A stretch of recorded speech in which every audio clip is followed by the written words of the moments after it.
యోహాను రాసిన మొదటి పత్రిక 4వ అధ్యాయము 9వ వచనం నుంచి చూద్దాం. మనము ఆయన ద్వారా జీవించున్నట్లు దేవుడు తన అద్వితీయ కుమారుని లోకములోనికి పంపెను. ప్రతి వచనం మీద కొంచెం మనసు పెట్టండి. చదివేటప్పుడే మీకు అర్థమయ్యేలాగున దేవుడు సహాయం చేస్తారు. మనము ఆయన ద్వారా అనగా కుమారుని ద్వారా అనగా యేసుక్రీస్తు ద్వారా జీవించున్నట్లు, మరణించినట్లు కాదు, జీవించున్నట్లు దేవుడు తన అద్వితీయ కుమారుని లోకములోనికి పంపెను. దీని వలన దేవుడు మన యందుంచిన ప్రేమ ప్రత్యక్షపరచబడెను. దీని వలన, దీనిని బట్టి, ఇది మనము చూస్తే అనర్థం. దీని వలన దేవుడు మన యందు ఉంచిన ప్రేమ స్పష్టంగా మన ముందుకొచ్చింది, కనపడుతూ ఉంది, ప్రత్యక్షపరచబడెను. మనము దేవునిని ప్రేమించితమని కాదు, తానే మనలను ప్రేమించి మన పాపములకు ప్రాయశ్చిత్తమై ఉండుటకు తన కుమారుని పంపెను. ఇందులో ప్రేమే ఉంది. ప్రియులారా, దేవునికి ప్రియమైన వాళ్ళారా, దేవుడు మనలను ఇలాగూ ప్రేమించగా, ఇంతలాగున ప్రేమించగా, మనము ఒకరినొకరు ప్రేమించే బాధ్యత కలిగి ఉన్నాము, ప్రేమించబద్ధులమై ఉన్నాము. ఏ మానవుడును దేవునిని ఎప్పుడునూ చూచి ఉండలేదు. మనం ఒకరినొకడు ప్రేమించిన ఎడల దేవుడు మన యందు నిలిచి ఉండును. ఆయన ప్రేమ మన యందు సంపూర్ణమగును. దీని వలన మనము ఆయన యందు నిలిచి ఉన్నామనియు, ఆయన మన యందు ఉన్నాడనియు తెలుసుకొనుచున్నాము. ఏలయనగా ఆయన మనకు తన ఆత్మలో చోటు, పాలు, భాగము దయచేసి ఉన్నాడు. మరియు తండ్రి తన కుమారుని యేసుక్రీస్తుని లోకరక్షకుడుగా ఉండుటకు పంపి ఉండుట మేము చూచి సాక్ష్యము కూడా ఇచ్చుచున్నాము. యేసు దేవుని కుమారుడని ఎవడు ఒప్పుకొనునో వానిలో దేవుడు నిలిచి ఉన్నాడు, నిలిచి ఉంటాడు. వాడు దేవుని యందు ఉన్నాడు. మన ఎడల దేవునికి ఉన్న ప్రేమను మనం ఎరిగిన వారమై దానిని నమ్ముకొని ఉన్నాము. మన ఎడల దేవునికి ఉన్న ప్రేమను మనము ఎరిగిన వారమై ఆ ప్రేమను నమ్ముకొని ఉన్నాము. దేవుడు ప్రేమ స్వరూపై ఉన్నాడు. దేవుడు ప్రేమై ఉన్నాడు, ప్రేమ స్వరూపై ఉన్నాడు. ప్రేమయందు నిలిచి ఉండేవాడు దేవుని యందు నిలిచి ఉన్నాడు. దేవుడు వాని యందు నిలిచి ఉన్నాడు. మంచిది, స్తోత్రం కలుగునుగాక. హల్లెలూయా. ఈ నూతన సంవత్సరం ఈ మొదటి వారంలో ఈ ఉపవాస ప్రార్థనలు ఎప్పట్లాగానే కొనసాగించే ఈ ప్రయత్నంలో పరిశుద్ధాత్మ చేత ప్రేరేపించబడి ఈ నూతన సంవత్సరం అంతా కూడా ఒక క్రొత్త శ్రేష్టమైన తొట్టిల్లకుండా కాపాడే బలమైన పునాది లాంటి ఈ అంశాన్ని మనము మనసు పెట్టి ధ్యానం చేయటానికి ప్రయత్నించేద్దాం. దేవుడు ఏమై ఉన్నాడు, దేవుని కుమారుడు ఏమై ఉన్నాడు, దేవుడు ఎందుకు తన కుమారుని పంపాడు, తన కుమారుడు వచ్చి ఏం చేశాడు అనే విషయాలన్నీ కూడా ఈ ప్రత్యేకమైన వచన భాగంలో ప్రకటించబడి ఉన్నాయి. ఈ చివరి వచనం మీద మీరు మనసు పెడితే, మన ఎడల దేవునికి ఉన్న ప్రేమను మనము ఎరిగిన వారమై దానిని నమ్ముకొని ఉన్నాము. దేవుడిని నమ్ముకొనుట, దేవుడు ప్రేమిస్తాడని తెలుసుకుని నమ్ముకొనుట, ఆయన ప్రేమలో తత్వాన్ని కూడా మనం ఎరిగి ఉండాలి. ప్రేమను ఎరుగు ఉండుట అనగా ఆయన ప్రేమిస్తాడు అని ఎరిగి ఉండటం కాదు. ఆయన ప్రేమిస్తాడు, ఆయన క్షమిస్తాడు, ఆయన కనికరము చూపిస్తాడు, ఆయన దయ చూపిస్తాడు అనే మాటలు చాలా సులువుగా అర్థమవుతాయి. మర్చిపోలేకుండా మనం వాటిని పదే పదే ప్రార్థనలో మనం పలుకుతూ జ్ఞాపకం చేసుకుంటాం.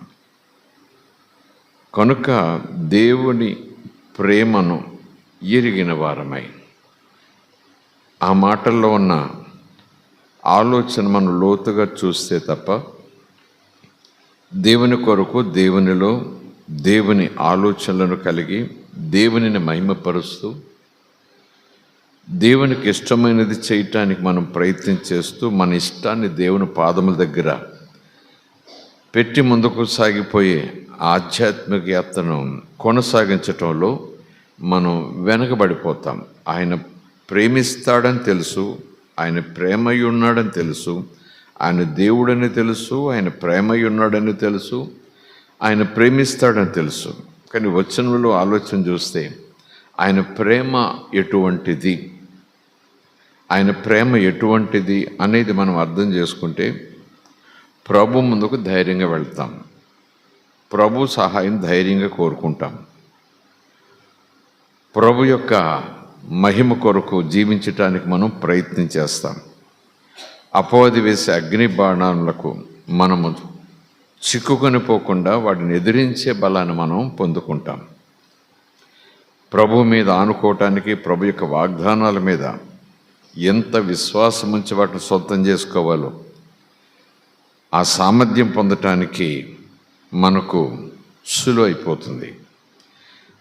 దేవుని నమ్మటం వేరు, దేవుడు ప్రేమిస్తున్నాడు అని నమ్మటం వేరు. కానీ దేవుని ప్రేమ ఎటువంటిదో ఎరిగి ఉండుట దేవుని పిల్లలకు చాలా అవసరం. స్తోత్రం కలుగునుగాక. రోమిలకు రాసిన పత్రికలో ఒక చోట 5వ అధ్యాయం అనుకుంటాను రాయబడి ఉంటుంది, 8వ అధ్యాయంలో కూడా దేవుని ప్రేమ ఎలాంటిదో చూసారా అని ఉంటుంది. అక్కడ దేవుని ప్రేమ ఎలాంటిదో చూసారా.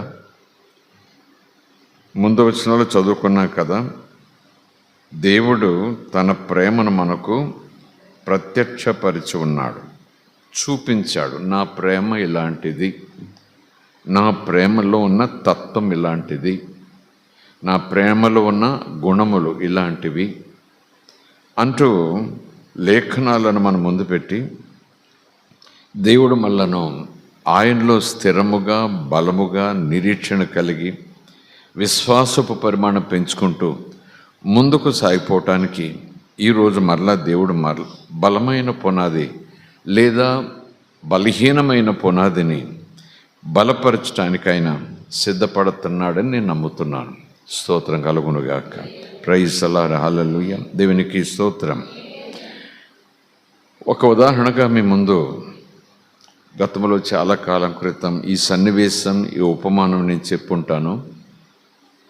యేసు ప్రభు కూడా దైవ సత్యాలను, దైవ ప్రేమను, దేవుని క్షమాపణను, దేవుని ఉద్దేశాలను తెలియచేయటానికి అనేక సందర్భాల్లో ఉపమానాలు, ఉదాహరణలు లోక సంబంధంగా మన కళ్ళ ముందు జరిగే సన్నివేశాలను ఉపయోగించి జ్ఞాపకం చేసి ఆ దేవుని తత్వాన్ని సులువుగా అర్థం చేసుకోవటానికి ఆయన ప్రయత్నం చేసేవాడు.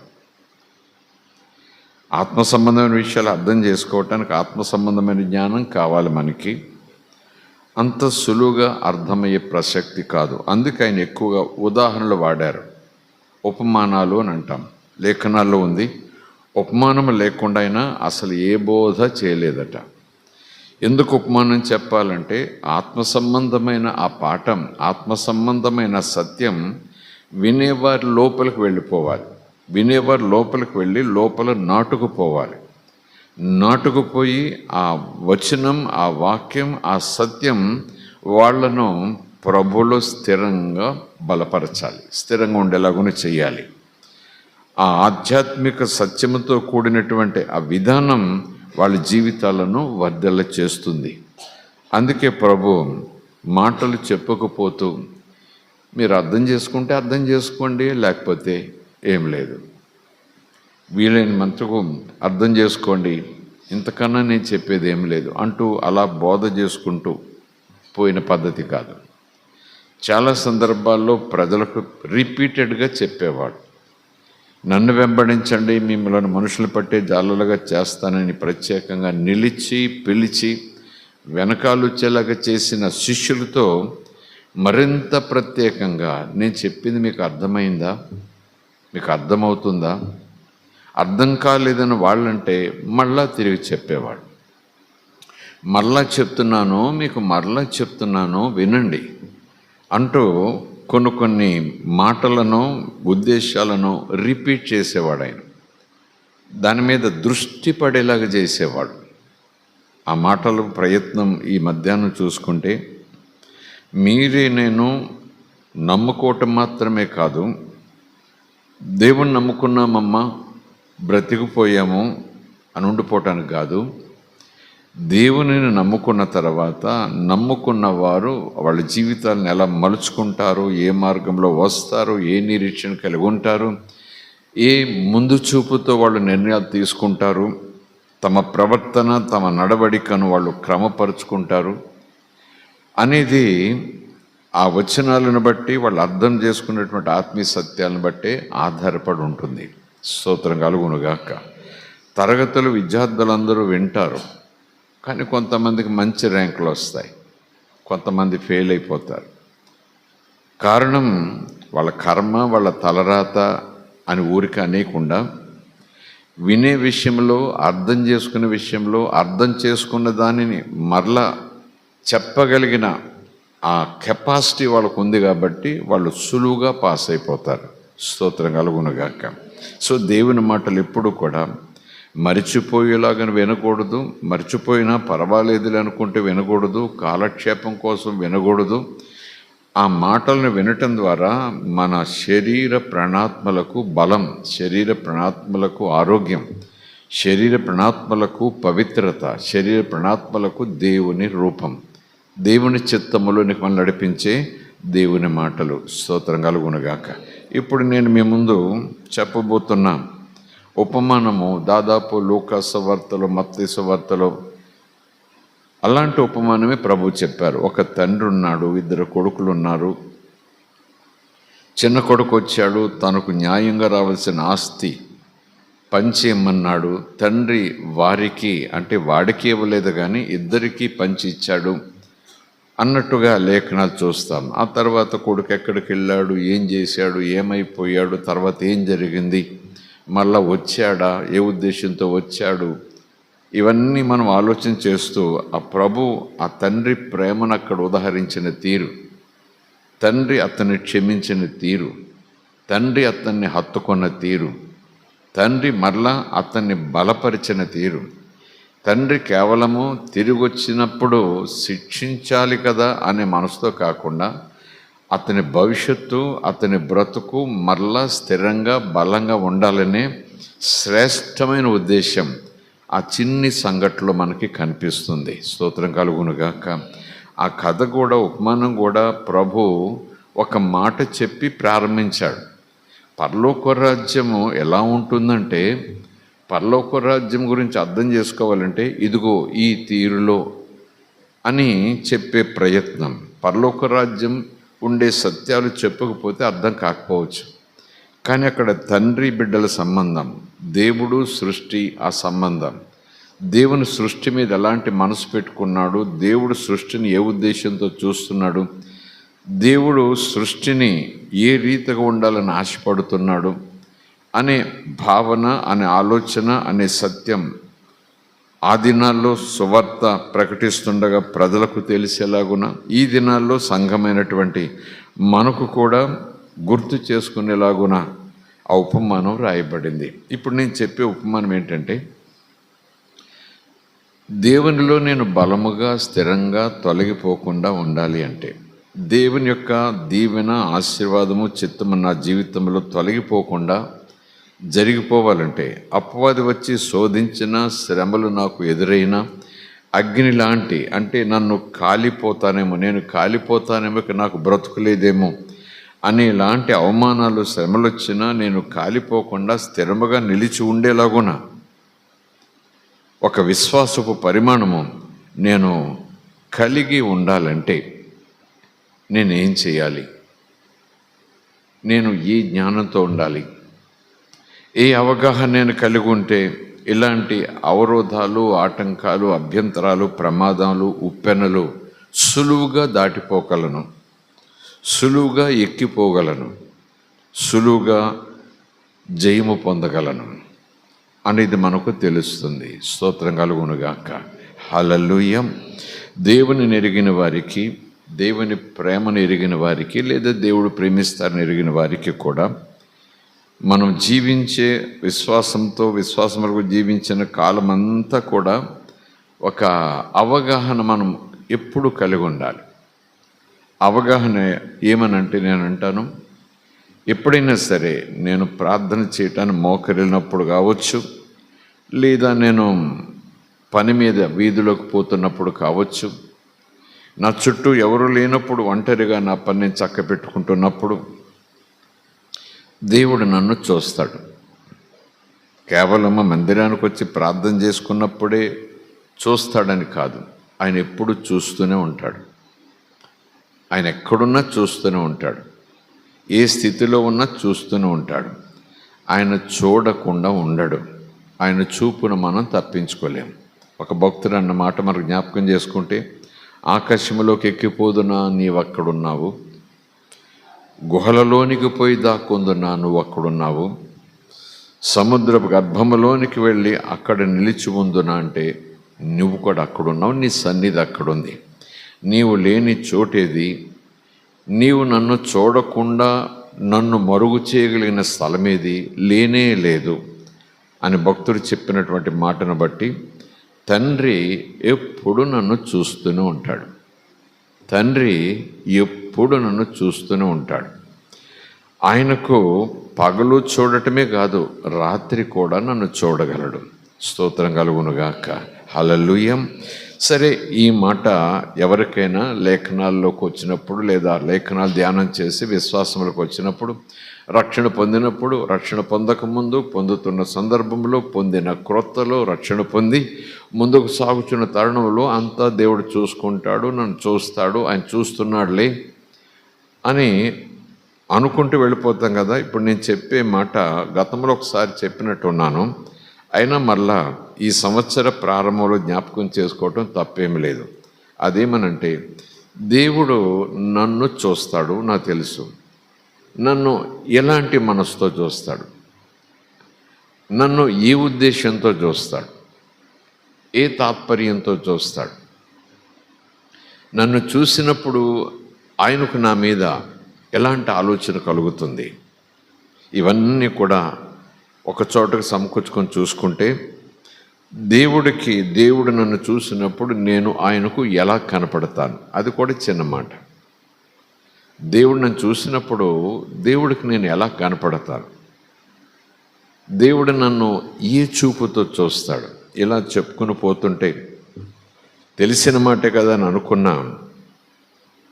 ఆ ఉపమానం చెప్పిన సన్నివేశాన్ని మీరు అర్థం చేసుకుంటే అర్థమైపోతుంది మనకి. స్తోత్రం కలుగునుగాక. ఒక యజమాని ఉన్నారు, జమీందారు, చాలా స్థితిమంతుడు, బహుశా యోబులాగా.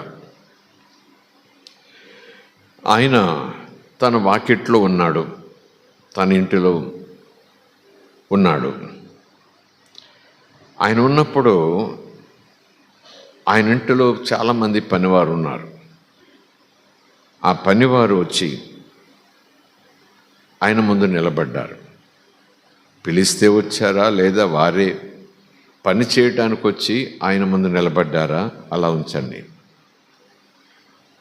వారు అయ్యా ఇదిగో నేను వచ్చాను అని పిలిచిన సందర్భం. అతడు మంచిది, ఆ పని చక్కబెట్టు అనే సందర్భం. ఆ తర్వాత ఎవరో తెలిసిన వ్యక్తి స్నేహితుడు వచ్చారు లోపలికి. ఈయన స్నేహితుడిని చూశాడు, స్నేహితుడు ఈయన్ని చూశాడు. పిలిచాడు, చూశారు, కూర్చొని మాట్లాడుకుంటున్నారు. మరి కాసేపటికి వాకిట్లో ఎవరో నిలబడ్డారు. అతడు కూడా అయ్యా అని పిలిచాడు. ఏంటి అన్నాడు యజమాని. తనకేదో కావాలని అడిగాడు. వెంటనే ఆయన ఇప్పించాడు. స్తోత్రం కలుగునుగాక. ప్రైజ్ ది లార్డ్, హల్లెలూయా, దేవునికి స్తోత్రం. ఆ తర్వాత మరొక వ్యక్తి వచ్చాడు. అయ్యా అంటూనే వచ్చాడు. చాలా చనువుగా లోపలికి వచ్చేసాడు. చాలా చనువుగా వ్యక్తి దగ్గరికి వెళ్ళిపోయాడు. చాలా చనువుగా వ్యక్తిని పలకరించి ఆ వ్యక్తి ఇంటిలోకి తనదన్నట్టుగా వెళ్ళిపోయాడు. ఈ సన్నివేశాన్ని మీ ముందు నేను వివరిస్తుండగా ఎంతవరకు మీరు అర్థం చేసుకున్నారో. ఈ యజమాని ఒక వ్యక్తిని చూశాడు మొదట్లో. అతడు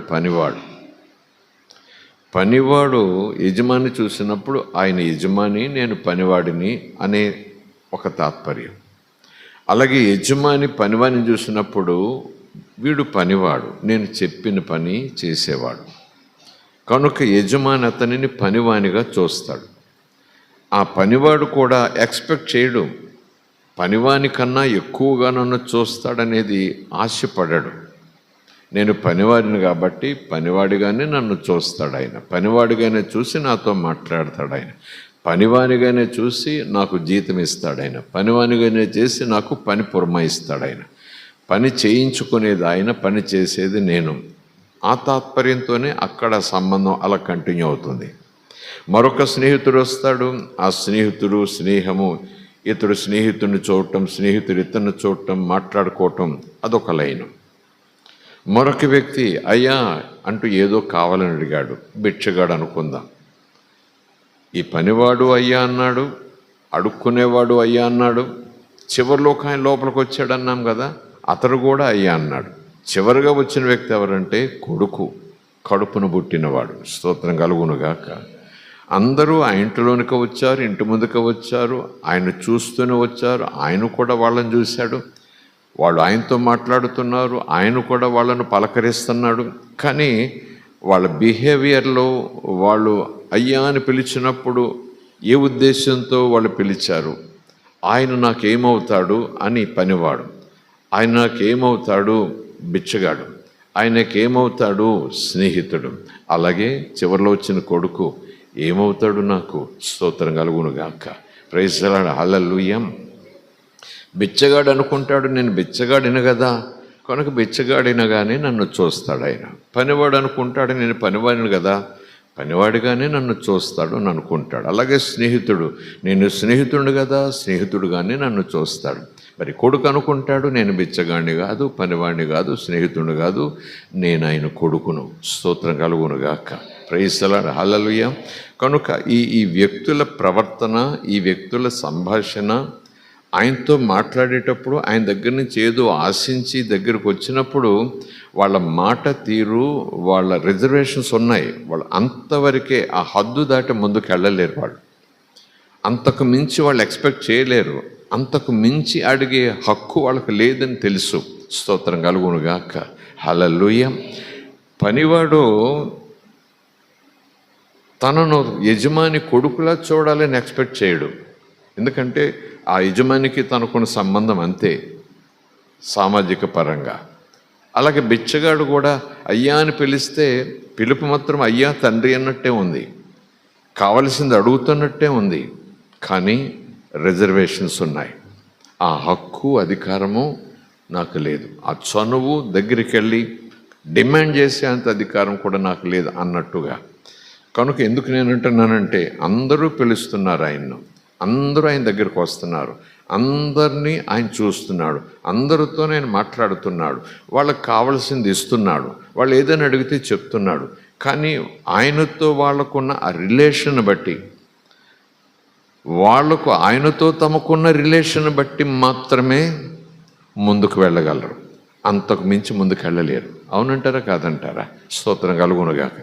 ఎందుకింత వివరంగా డ్రామాటికల్గా చెప్పడానికి ప్రయత్నం చేస్తున్నానంటే, రక్షణ పొందిన మరుక్షణం ఆయన నిన్ను తప్పక ఇలా చూడటం ప్రారంభిస్తాడు, కొడుకుగా కూతురుగా. స్తోత్రం కలుగునుగాక. నాకు అర్థం కావాలి, ఎప్పుడు మోకర్లు ప్రార్థన చేసినా నాకు ఒక అవగాహన ఉండాలి. నేను పనివాడిని కాదు, అడుక్కునేవాడిని అసలే కాదు, ఏదో అవసరానికి వచ్చిపోయే స్నేహితుడిని అసలే కాదు, ఆయన కొడుకును. స్తోత్రం కలుగునుగాక. ఈ కొడుకుకున్న ధైర్యం ఏంటంటే, ఈ కొడుకుకున్న ఆ హామీ, ఆ ధీమా ఏంటంటే, నేను ఆయన కొడుకును, ఆయన నాకు తండ్రి. స్తోత్రం కలుగునుగాక. కనుక ఆ చనువు, ఆ చొరవ, అడిగే తీరు, ఆ అధికారము, ఆ అర్హత అన్నీ ఎరిగి ప్రవర్తిస్తున్నాడు తండ్రి దగ్గర. తనేమవుతాడో, తనకు ఆయన ఏమవుతాడో, తనకి ఆయనకి మధ్య ఉన్న సంబంధం ఏంటో అడిగినప్పుడు భయపడిపోతూ అడగాల, ఇస్తాడో లేదో అని అడగాల, కొడతాడో లేదో అని అడగాల, ఎలాగ అడగాలి, అడగటా నాకు అర్హత ఉందే లేదో అని అడగాల, అడిగితే ఇస్తాడో లేదో బాబు అని అడగాల. ఇవేమీ ఉండవండి. కొడుక్కి చక్కగా అడుగుతాడు, ఆయన ఇస్తాడు. స్తోత్రం కలుగునుగాక. హల్లెలూయా.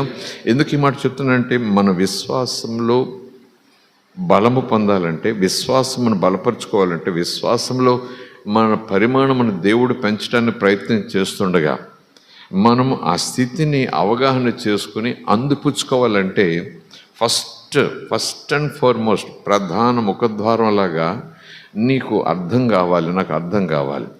నిన్ను రక్షణ పొందిన తర్వాత నుంచి నిన్ను ఆయన ఎలా చూస్తున్నాడు? బిచ్చగాడిగా చూస్తున్నాడా, పనివాడిగా చూస్తున్నాడా, స్నేహితుడిగా చూస్తున్నాడా, లేదా ఎవరు పరిచయం అవుతారయ్యా అడ్రస్ చెప్పండి అంటూ అడ్రస్ అడిగిపోతుంటారు అపరిచితులు, దారిపోయే దానయ్య, స్ట్రేంజర్స్ అంటాం మనం ఇంగ్లీష్లో.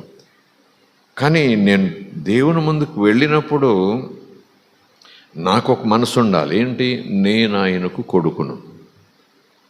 అలాగే నాకు ఇంకొక సత్యం కూడా తెలియాలి, ఆయన నన్ను కొడుకుగానే చూస్తాడు, బిచ్చగాడిగా చూడడు. స్తోత్రం కలుగునుగాక. ఈ బేస్, ఈ ఫౌండేషన్, ఈ పునాది, ఈ స్థితి మనం ప్రార్థన చేసేటప్పుడు కానీ, లేదా ఆపదలో ఉన్నప్పుడు కానీ, లేదా దుఃఖంలో ఉన్నప్పుడు కానీ, దిక్కు తోచని పరిస్థితిలో ఉన్నప్పుడు కానీ, అపవాది చేత శోధించబడుతున్నప్పుడు కానీ, దేవుడిచ్చిన వాగ్దానాలు కావాలని వాటిని సొంతం చేసుకునే ఆ ప్రయత్నంలో కానీ ఈ ఉద్దేశ్యం మనకు బలమైన సహాయం చేస్తుంది, చాలా బలమైన సహాయం చేస్తుంది. Praise the Lord. హల్లెలూయా. దేవుని మనకి స్తోత్రం. అవును, ఆయనను ఎరుగుదును అని ఉంటుంది లేఖనంలో ఒక చోట. మీరెవరో నాకు తెలియదు అని ఒక చోట యేసు అంటాడు, చూసారా? అవును, నేను ఆయన ఎరుగుదును, ఆయన ప్రేమను ఎరుగుదును అనే మాటకి ఇంకా నేను కామ పెడతాను. ఆయన నాకు ఏమవుతాడో నాకు తెలుసు, ఆయన నన్ను ఎలా పిలుస్తాడో నాకు తెలుసు, ఆయన నన్ను చూసినప్పుడు, నేను ఆయన ముందుకు వచ్చినప్పుడు ఆయన నన్ను ఏ దృష్టితో చూస్తాడో నాకు తెలుసు, కొడుకుగా, కూతురుగా. అదే ప్రార్థనలో మోకరిల్లినప్పుడు మనకుండే ధైర్యం, ధీమా. స్తోత్రం కలుగునుగాక. Praise the Lord. హల్లెలూయా. తండ్రి నేను కొడుకును అని చులకన మనసుతో మనం అడగం, కానీ ఒక హామీ, ఒక ధీమా, అర్హత నాకుంది, ఆ హక్కు నాకుంది, ఆయన ఇస్తాడు తప్పకుండా అనేటటువంటి నిరీక్షణ బలము మనలో ఒక వరదలాగా రావాలంటే ప్రార్థన చేసే ముందే మన మనసు ఆ తాత్పర్యంతో నిండిపోవాలి. నేనంటాను, అటువంటి విశ్వాసపు స్థాయిలో ఎదిగే బిడ్డను అపవాది పడగొట్టలేడు. ఏ తుఫాను, ఏ పెనుగాలి కూడా అతని యొక్క విశ్వాస జీవితాన్ని చెదరగొట్టలేవు. చెదిరినా, అలజడి చెందిన మళ్ళా చట్టాలున నాన్న కాళ్ళ దగ్గర పరిగెత్తుకొస్తాడు. స్తోత్రం కలుగునుగాక. ప్రైజ్ ది లార్డ్, హల్లెలూయా. ఈ మాట ఎప్పుడు కొంతమంది దైవజనులు తమ సందేశాల్లో జ్ఞాపకం చేస్తూ ఉంటారు. Do you know how God looks at you? దేవుడు నిన్ను చూసినప్పుడు నిన్ను ఏ ఉద్దేశంతో చూస్తాడో తెలుసా? అది తెలియకపోతే చాలా సందర్భాల్లో నువ్వు బిచ్చగాడిగా అడుగుతావు. అది నీకు తెలియకపోతే, అది నువ్వు మర్చిపోతే చాలా సందర్భాల్లో చేతులు కట్టుకుని అయ్యా బాబు ఏం చేయమంటారండి అన్నట్టుగా చెప్పిన పని కొడుకైనా చేస్తాడు. అవును అవును నాన్న అంటూ భయపడుతూనే చేస్తాడు గౌరవంతో. కానీ ఆ పనివాడికి యజమానికి ఉన్న రిలేషన్షిప్ వేరు. అవును చేస్తానండి, ఇదెంత మాట పనివాడు అంటాడు, కొడుకు కూడా అదే మాట అంటాడు, అవును చేస్తానయ్యా అదెంత భాగ్యం అంటాడు. కానీ ఇక్కడ పనివాడు యజమాని, ఇక్కడ కొడుకు తండ్రి. సో లేఖనం చదివేటప్పుడు కానీ ప్రార్థన చేసేటప్పుడు కానీ దేవుని యొక్క సహాయం కోరాల్సిందే. నేను ఇక దేవుడు తప్ప నాకు దిక్కు లేదు అని వెళుతున్న సందర్భంలో దేవుడు నాకు సహాయం చేస్తాడు అనే ధీమా నీలో నాలో ఒక కాగడ మాదిరిగా వెలగాలంటే ఈ విశ్వాసం మనకు ఉండాలి. ఆయనకు నేను కొడుకును, ఆయనకు నేను కూతురును, నేను తండ్రి అని పిలుస్తుంటే ఆయన వెంటనే ఏంటి కొడుక అంటాడు. స్తోత్రం కలుగునుగాక. Praise the Lord, hallelujah. దేవునికి స్తోత్రం. ఈ మాటలు మనం జ్ఞాపకం చేసుకోకపోతే అపవాది చాలా చాలా అబద్ధాలు మన మనసులో పెట్టేస్తాడు. అది నిజంగానే మనకు ఉంటాయి. మనకు ఉండటం కాదు, మనం వాటిని నమ్మేంతగా నిజముగా ఆ రూపం పెట్టి చెప్తాడు. కానీ తండ్రి యొక్క ప్రేమ, తండ్రి ఆదరణ, తండ్రి కనికరము లేఖనాల ద్వారా ఎరిగినటువంటి మనము అపవాది చెప్పే మాటలు 100% నిజము అన్నట్టుగా ఉన్నను, దానికన్నా మరొక నిజం, మనం ఆయనకు పిల్లలము, అడిగినది పొందుకొనుటకు అర్హులము, అడిగినది ఇచ్చే బాధ్యత ఆయనకున్నదని ఖచ్చితంగా మనం తెలుసుకోవాలి. స్తోత్రం కలుగునుగాక. Praise the Lord, hallelujah. దేవుని ప్రేమ గురించి ఈ తొలి పాఠంలో నేను చెప్పబోతున్నాను. శుక్రవారం ఈ 3 రోజుల ఉపవాస ప్రార్థన, 2 రోజులు అనుకోండి, రేపు స్తుతి ఆరాధన, ఈరోజు శుక్రవారం ఆత్మ కూటమి అన్నట్టుగా, ఆదివారం ప్రభు బల్ల ఆరాధన. ఏదేమైనా ఉపవాసం అండి. ఒక పూట, ఒక రోజా, 3 పూట్ల, 3 రోజుల ఉపవాస ప్రార్థనలతో మనం ఆధ్యాత్మిక జీవితాన్ని సిద్ధపరచుకుంటున్నటువంటి పరిస్థితి. దేవుడు కార్యాలు చేస్తూ వస్తున్నాడు, బలమైన ఘనమైన కార్యాలు చేస్తూ వస్తున్నాడు. ఈ సంవత్సరం మరిన్ని శ్రేష్టమైన కార్యాలు చేయుట కొరకు విశ్వాసముల మనలను మరింతగా బలపరచబోతున్నాడు. స్తోత్రం కలుగునుగాక. హల్లెలూయా. ఈ భూమి లోపల కంటికి కనపడని తల్లివేరు ఉంటుంది. కాండం ఎంతగా పైన ఉంటుందో ఆ లోపల తల్లివేరు కూడా అంత లావుగా ఉండకపోయినా అది కూడా బలమైన కాండంగా కిందకు పోతుంది. దాని నుంచి పిల్లవేర్లు, దాని నుంచి పీచువేర్లు అలా స్ప్రెడ్ అయిపోతాయి లోపల. కనుక పెనుగాలులకు ఈ పైనున్న చెట్టు పడిపోకుండా ఉండాలన్నా, లేదా ప్రతి వాతావరణం దేవుడు అనుగురించే ఆ బలాన్ని స్వీకరిస్తూ పుష్పించి కాయలు కాసి ఫలములిచ్చే చెట్టుగా ఉండాలన్నా లోపల తల్లివేరు, పిల్లవేరు, పీచువేరు చాలా బలంగా ఉండాలి. తెగులు లేని వేళ్ళై ఉండాలి. దేవుడు రహస్యంగా అందించే ఆ భూసారాన్ని త్వరగా స్వీకరించే కెపాసిటీ ఆ వేర్లకు ఉండాలి. ఇంకా చెప్పాలంటే చెట్టు జీవంతో ఉండాలంటే ముందు వేరు జీవంతో ఉండాలి. చెట్టు బలంగా ఉండాలంటే ముందు వేరు బలంగా ఉండాలి. పైన చెట్టు అందం అందరూ చెప్పుకుంటారు, కానీ లోపల ఉన్న వేరు అసలైన భాగం. ఈ వేరును బట్టే దానికి అందం, ఈ వేరును బట్టే దానికి బలం, ఈ వేరును బట్టే దానికి ఫలం, ఈ వేరును బట్టే అది ఆయుష్కాలాన్ని పెంచుకుంటుంది. వేరు బలహీనమైతే చెట్టు అంతలోనే బలహీనం. కనుకని ప్రభు ఎప్పుడు కూడా ఆ లోపలి సంగతులు సత్యం మనకు బోధిస్తాడు. ఆయన అంటాడు, నీకు సత్యం తెలియాలి, నువ్వు లోతుగా ఆలోచన చేయాలి, కొంచెం లోపలికి వెళ్ళి ఆలోచన చేయాలి. స్తోత్రం కలుగును గాక. దండం పెట్టుకున్నాను, ప్రార్థన చేసుకున్నాను, దేవుణ్ణి అడిగాను, తర్వాత ఏమో చూద్దాం, మరి నేను పరిశుద్ధుడిని అయితే, నేను నీతిమంతుడిని అయితే, లేకపోతే నా ప్రార్థన దేవుడు ఒకవేళ ఆలకిస్తే కార్యం జరుగుతుంది, ఏమోలే ఏం చెప్తాము అనే మాటలు రావు, ఖచ్చితంగా రావు. నా లెక్క ప్రకారం ప్రార్థన చేసిన తర్వాత ప్రభు అంటారు, ఏమని సమాచారం ఇచ్చారు, ఏమని సలహా ఇచ్చారు? తండ్రిని మీరు అడగండి, తండ్రిని మీరు అడగండి, నా నామములో అడగండి, నా నామములు మీరు ఏమడిగిననో ఆయన ఇస్తాడు, ఆయన ఇస్తాడు. ఆ మాట నేను నమ్ముతా. ఆయన ఇస్తాడు, ఇచ్చి తీరుతాడు. స్తోత్రం కలుగునుగాక. హల్లెలూయా. ఇప్పటి వరకు 30 సంవత్సరాల నుంచి విశ్వాసంలో ఉన్నాం, 20 సంవత్సరాల నుంచి విశ్వాసం ఉన్నాం అని చెప్పుకునేవారు చాలా సందర్భాల్లో ఇస్తాడో లేదనే మాటలే మనసులో పెట్టుకుంటారు. అదే ప్రజల ముందు మాటల్లో చెప్పేస్తుంటారు, ఏమో దేవుని చిత్తం. ఎందుకంటే లేఖనాలు అక్కడక్కడ ఉన్నాయి, దేవుని చిత్తం జరుగుతుంది, దేవుడి చిత్తమే తీస్తాడు, లేకపోతే లేదు. కుమ్మరిని కొండ ఏదైనా అడుగుతుంది, కుమ్మరి ఇష్టం అన్నట్టుగా లేఖనాలు ఉండొచ్చు. కానీ యేసు ప్రభు కొన్ని చోట్ల స్టార్ట్లింగ్ స్టేట్మెంట్స్ ఇచ్చారు, హామీతో కూడిన, అంటే ప్రామిసరీ నోట్ రాసి తన రక్తంతో సంతకం చేసి ఏలుముద్ర వేసినట్టు ఉంటాయి ఆ మాటలు, చాలా బలంగా ఉంటాయి మాటలు. స్తోత్రం కలుగునుగాక. హల్లెలూయా. ఆ మాటలు చెప్పేటప్పుడు ఇందాక ప్రారంభంలో చెప్పాను చూస్తారా, ఉపమానాలు చెప్తారు ఆయన. ఆ మాటను మన గుండె లోతుల్లో తీసుకుని అక్కడ దాచేసుకోవాలి. ఆ మాటలను, ఆ సత్యాలను దొంగిలించేలాగా అపవాదికి మనం చోటు ఇవ్వకూడదు. వాడు దొంగిలించుకొని పట్టుకుపోతాడు. దొంగిలించుకోకుండా మనం ఒకవేళ కొంత భద్రత మెలకుగా ఉన్నామనుకోండి, వాడి మాటలను మన మనసులో పడివేసుకుని ఆ మాటల్లో ఉన్న మాధుర్యాన్ని ఏమంటారండి, విషంగా చేసేసే ప్రయత్నం అపవాది చేస్తాడు. అయితే దోచుకుంటాడు, లేకపోతే మన దగ్గర ఉన్నదాన్ని పాడు చేస్తాడు.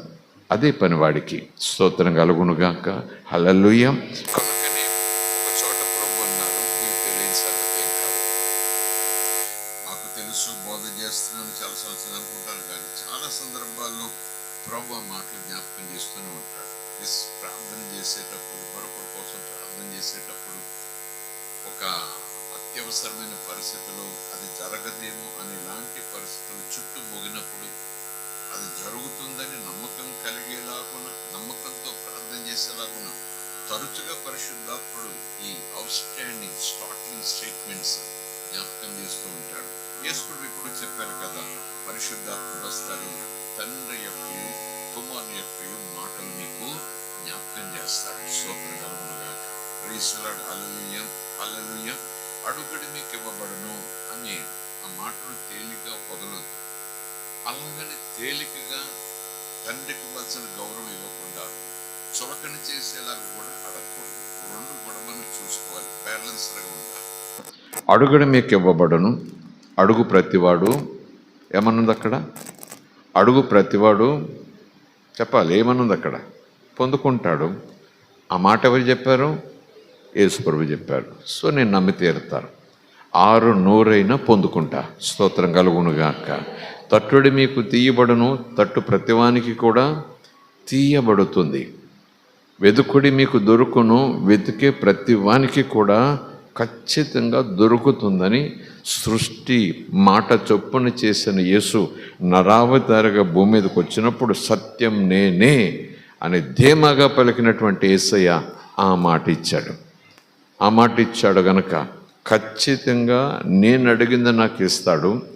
ఒకవేళ నేను అడిగింది నా భవిష్యత్తులో క్షేమాన్ని తెచ్చిపెట్టనిదైతే మరొకలాగా నాకు ఆయన సహాయం చేస్తాడు, అందులో సందేహం లేదు. స్తోత్రం కలుగునుగాక. ఆ సన్నివేశముల మాటలు చెబుతూ ఒక ఉపమానం వాడారు కదా, మీకు బాగా తెలుసు, జ్ఞాపకం చేస్తున్నా. ఏమని? మీకు పిల్లలు ఉంటారు, లేదా ఒక తండ్రిని కొడుకు అడుగుతున్నాడు ఆకలేసి, చూడటానికి కాదు, షోకు కోసం కాదు, ఆకలేసి అడుగుతున్నాడు అని అనుకోవాలి. నాన్న నాకు రొట్టె కావాలి అన్నాడు. అప్పుడు ఆ తండ్రి ఏం చేస్తాడు? రొట్టిస్తాడా, రాయిస్తాడా? యేసుప్రభు అడుగుతున్నాడు. చూడండి, ఎందుకు ఆయన అలాగ అడుగుతున్నాడు? ఎందుకంటే తండ్రి అడుగుతున్నాడట, కొడుకు ఇస్తాడట, రొట్టిస్తాడా, రాయిస్తాడా? ఏంటి మాకు తెలియదా ఏంటి? లోకరీతిగా ఏమడిగితే అది ఇస్తాడు తండ్రి. అంటే అవన్నీ తెలియదని కాదు, దాని మీద దృష్టి పెట్టి, దాని మీద మనసు పెట్టి ఈయన అడుగుతున్నాడంటే ఏమిస్తాడు తండ్రి అని ప్రశ్నిస్తున్నాడంటే ఏదో నేర్చుకోవాలి ఇక్కడ, నేను ఏదో సత్యం తెలుసుకోవాలి ఇక్కడ, నేను ఏదో యేసుప్రభు చెప్పడానికి ప్రయత్నం చేస్తున్నాడు. ఏదో ఒక అవగాహనలోకి నేను రావాలి, లేకపోతే ఏదో కథ చెప్పినట్టు ఏమిస్తాడని ఏదో చిన్న ప్రశ్న సమాధానంలా కాదు కదా అని మనం అనుకోవాలి. అడుగుతున్నాడు ఆయన, అడుగుతాడు రొట్టె కావాలని. ఆ తండ్రి ఏమిస్తాడు? రాయిస్తాడా, రొట్టె రాయిస్తాడు కదా, మీకు అందరికీ తెలుసు. ఆ తర్వాత కొడుకు ఒకవేళ చేపని అడిగాడు. ఆ తండ్రి ఏమిస్తాడు? పామునిస్తాడా, చేపనిస్తాడా? చెప్పాలి. చేపని ఇస్తాడు. ఎందుకు చెప్పగలరు మీరు అలాగా? ఏంటంటే ధీమా. స్తోత్రం కలుగునుగాక.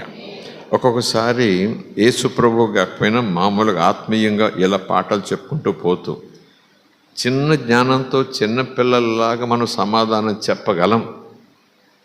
కానీ ఒకసారి ఇలాగ అడిగారంటే ఇందులో ఏదో మర్మం ఉందని తెలిసి కూడా మనం తెలుసు, నోరు విప్పలేం. స్తోత్రం కలుగునుగాక.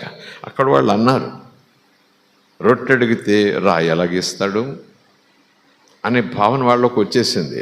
నా కొడుకు అయితే నేను రాయివ్వను అని కూడా ఆ ప్రశ్న విన్నవాడు అనేసుకుంటాడు. ఏమో ఏ తండ్రి ఎలాగ ఉంటాడో కానీ నేనైతే నా కొడుకు మాత్రం రొట్టె అడిగితే రొట్టె ఇస్తా, అందులో ఆకలి అడిగితే నేను రొట్టె ఇస్తా అని ఎవడికాడు ఒక డిసిషన్లోకి వచ్చేస్తాడు, ఒక నిర్ణయంలోకి వచ్చేస్తాడు. బుద్ధున్న తండ్రి అయితే, కన్న తండ్రి అయితే, కడుపున పుట్టిన కొడుకు అయితే ఆకలితో అడుగుతుంటే అని ఇవన్నీ సీక్వెన్స్లు పెట్టుకొని రాయి ఏ మొహం పెట్టుకుని ఇస్తాడు? ఎలాంటి హృదయం ఉన్నవాడు రాయిస్తాడు? తండ్రేనావాడు? తండ్రి అయితే అలా చేస్తాడా? ఇంత సీక్వెన్స్ మనం పెట్టుకోవటానికి ప్రభు ప్రయత్నం చేస్తున్నాడు. స్తోత్రం కలుగునుగాక. Praise the Lord. Hallelujah. So మీ పిల్లలు అడిగినప్పుడు వారు అడిగింది మీరు ఇస్తున్నారు. ఏం అడిగితే అది మీరు ఇస్తున్నారు అని చెప్పండి. చూడండి, చివరికి తీసుకెళ్తున్నాడు. మీరు మీ పిల్లలు ఏమడిగితే అది మీరు ఇస్తున్నారు. ఇస్తున్నారా లేదా? ఇస్తున్నారు. మరి తండ్రి అయిన దేవుడు తమ పిల్లలైన వారు తనను అడిగితే ఇవ్వకుండా ఉంటాడా? చిన్న సింపుల్ మాట.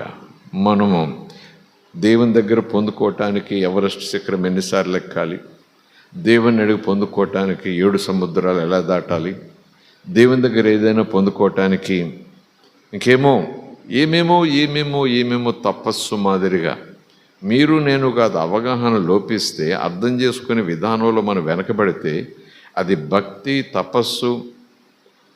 మనం ఏదో 7 సముద్రాలు దాటి 7 కొండలు ఎక్కి 7 కొండల మీద 7 మర్రి చెట్లు ఎక్కి అలాంటి ధ్యాసతో మనం ఈ క్రైస్తవ విశ్వాసం చేయకూడదు. అలాంటి ధ్యాస తండ్రిని అడిగే విషయంలో అస్సలు ఆ దృష్టి మనకు ఉండకూడదు. మనకు ఆయన తండ్రి, ఆయనకు మనం పిల్లలం. ఇది ప్రభు ప్రక్క నుండి మరీ చెప్తాడు.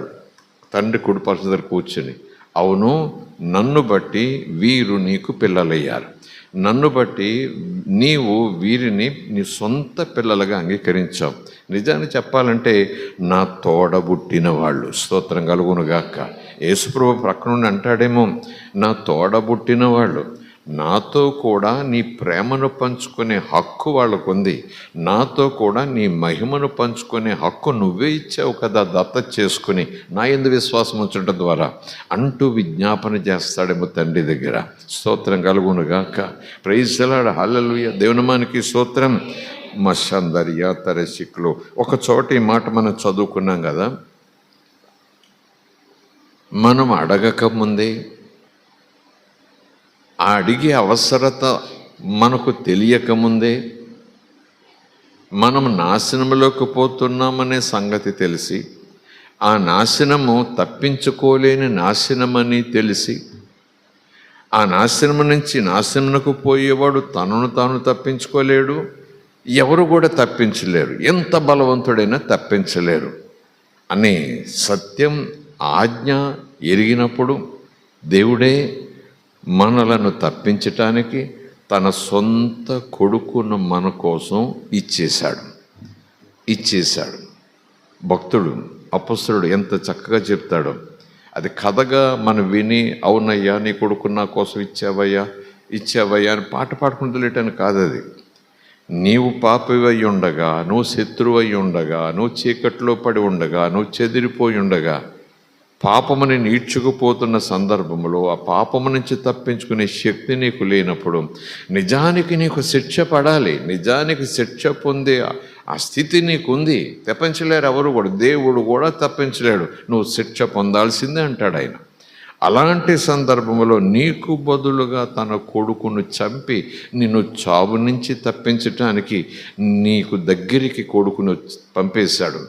లేకపోతే లోకమును రక్షించుకోవటానికైనా లోకానికి వరముగా ఇచ్చేశాడు తన కొడుకును అంటూ ఆ భక్తుడు అపొస్తలుడు సంఘానికి ఎంత ధైర్యం చెప్తాడంటే, ఎంత ధీమైస్తాడంటే, తన కొడుకునే నీ కోసం బలిచ్చేస్తే ఇంక దేవుడు ఏమి ఇవ్వకుండా ఉంచుకుంటాడు నువ్వు అడిగితే.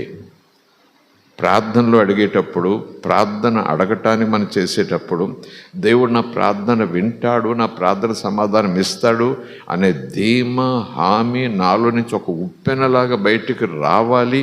వస్తుండగా ఆ విశ్వాసంతో నేను ప్రార్థన చేయాలని అంటే ఆ స్టేట్మెంట్స్ మనం జ్ఞాపకం చేసుకోవాలి.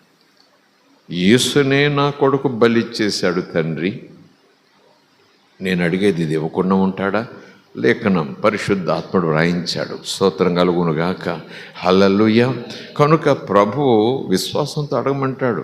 అంటే యాకోబు పెనుగులాడాడు, తెల్లవార్లు పెనుగులాడాడు, ఆ మక్కి విరిగే వరకు కూడా అది చాలా అంటే విసుగక ప్రార్థన చేయాలి, పట్టుదలతో ప్రార్థన చేయాలి, ఎడతెగక ప్రార్థన చేయాలి, మెలకుగలిగి ప్రార్థన చేయాలి, వాక్యానుసారంగా ప్రార్థన చేయాలి, ఆత్మ సహాయం చేస్తుండగా ప్రార్థన చేయాలి అనే పాఠాలు 1, 2, 3, 4, 5, 6, 7 వరుసల్లో ఉన్నా ఆ ప్రార్థన చేసేటప్పుడు మనం చూపించే విశ్వాసం మాత్రం ఎలా ఉండాలంటే పెనుగులాటతో ఉండటం లేదు.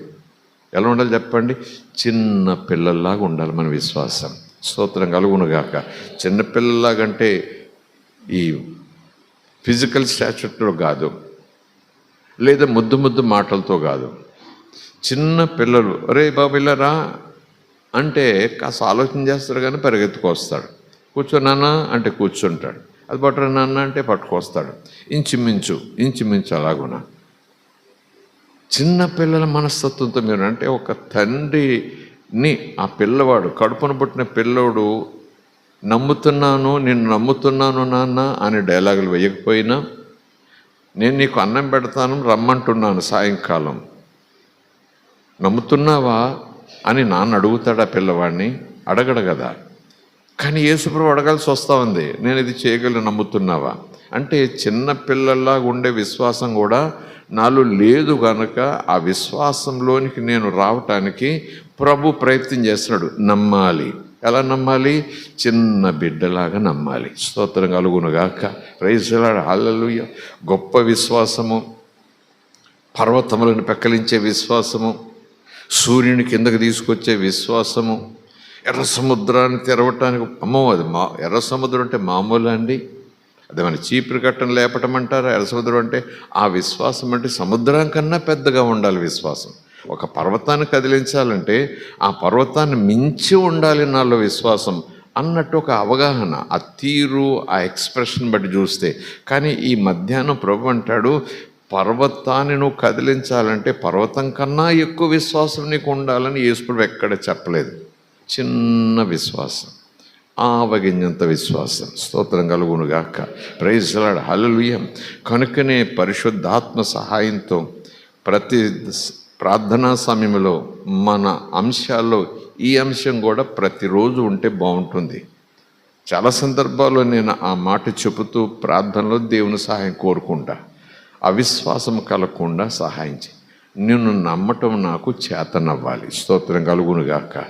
నిన్ను ఎలా నమ్మాలో, ఎంత నమ్మాలో అలాగ నేను నిన్ను నమ్మాలి, అది నాకు రోజు చేత కావాలి. నేను అనుకుంటాను, నాకు ఇది ఎగరటం చేతనవును, పట్టుకోవటం చేతనవును, నిచ్చినెక్కడం చేతనవును, దుమ్మకడం చేతనవును అని అనుకుంటాం.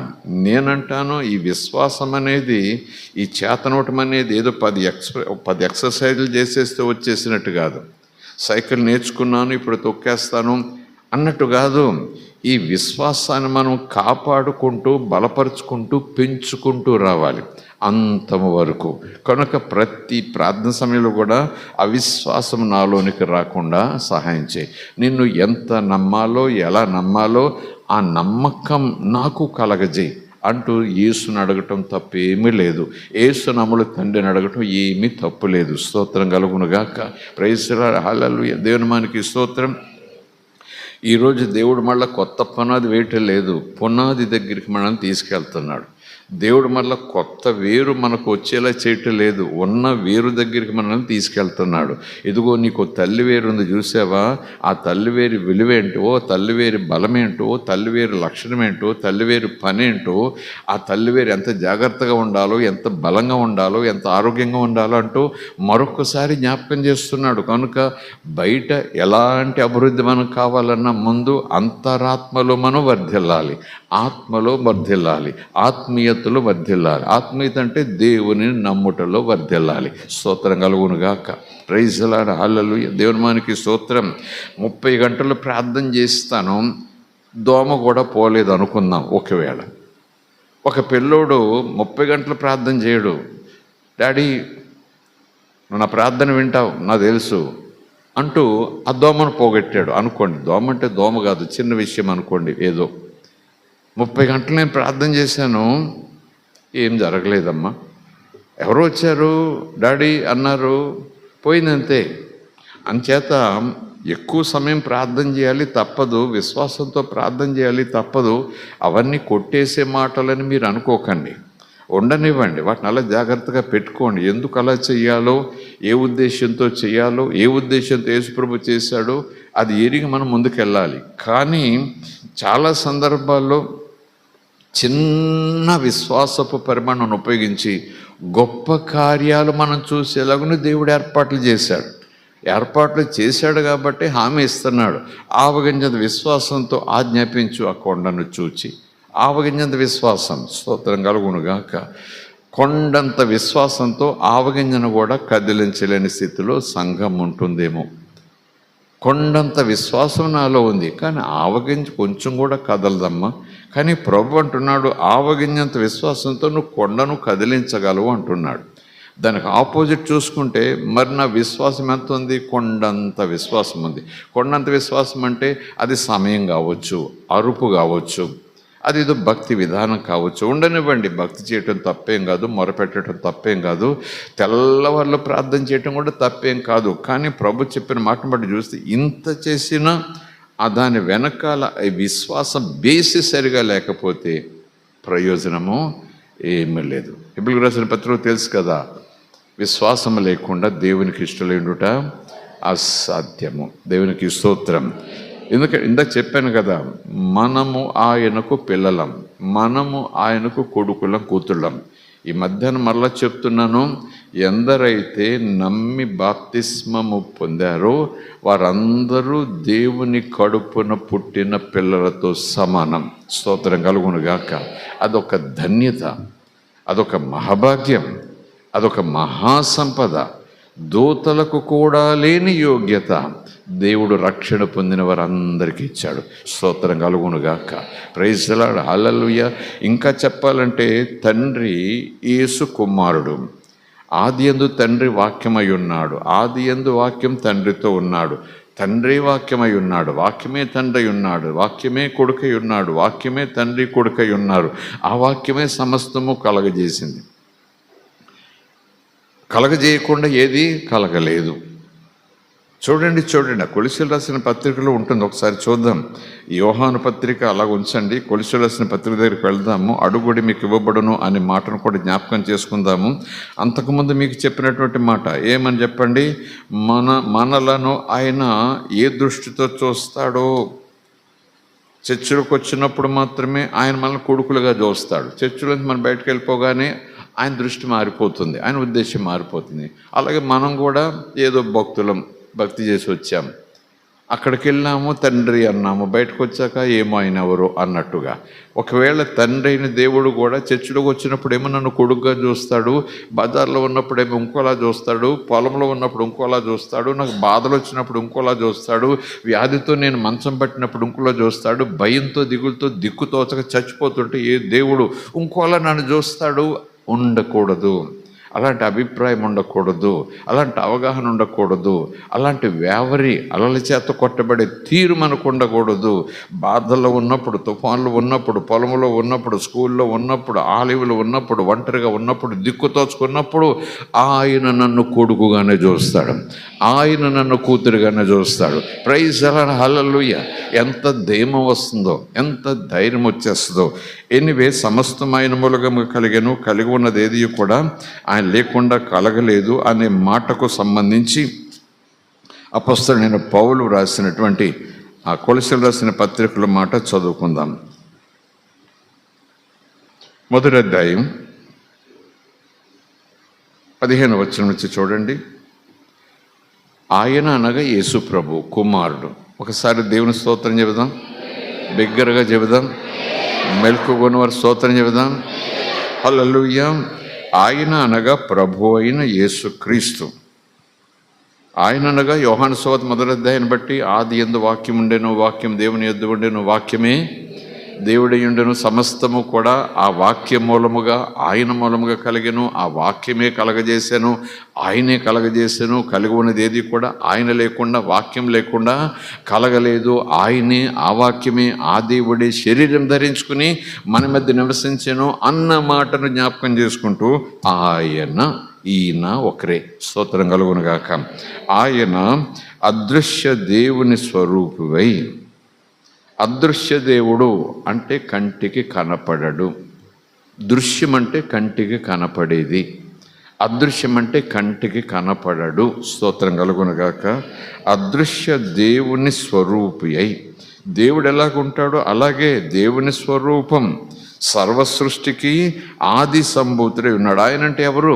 యేసు ప్రభు. చూడండి, యేసు ప్రభు దేవుని స్వరూపమట అయింది. యేసు ప్రభు సర్వసృష్టిలోకి కూడా ప్రారంభంలో ఉన్నాడట. ఆయన ఏలయనగా ఆకాశమందు ఉన్నవి. ఎన్ని ఆకాశాలు ఉన్నాయి? ఆకాశం అంటే ఇలా పైకి చూస్తామంతే. మధ్య ఆకాశము, 3వ ఆకాశము, 7వ ఆకాశము. చాలామంది వేదాంతులు, ఈవెన్ బైబిల్ పండితులు కూడా అక్కడక్కడ కొన్ని వచనాలు తీసుకుని చూపిస్తూ ఉంటారు.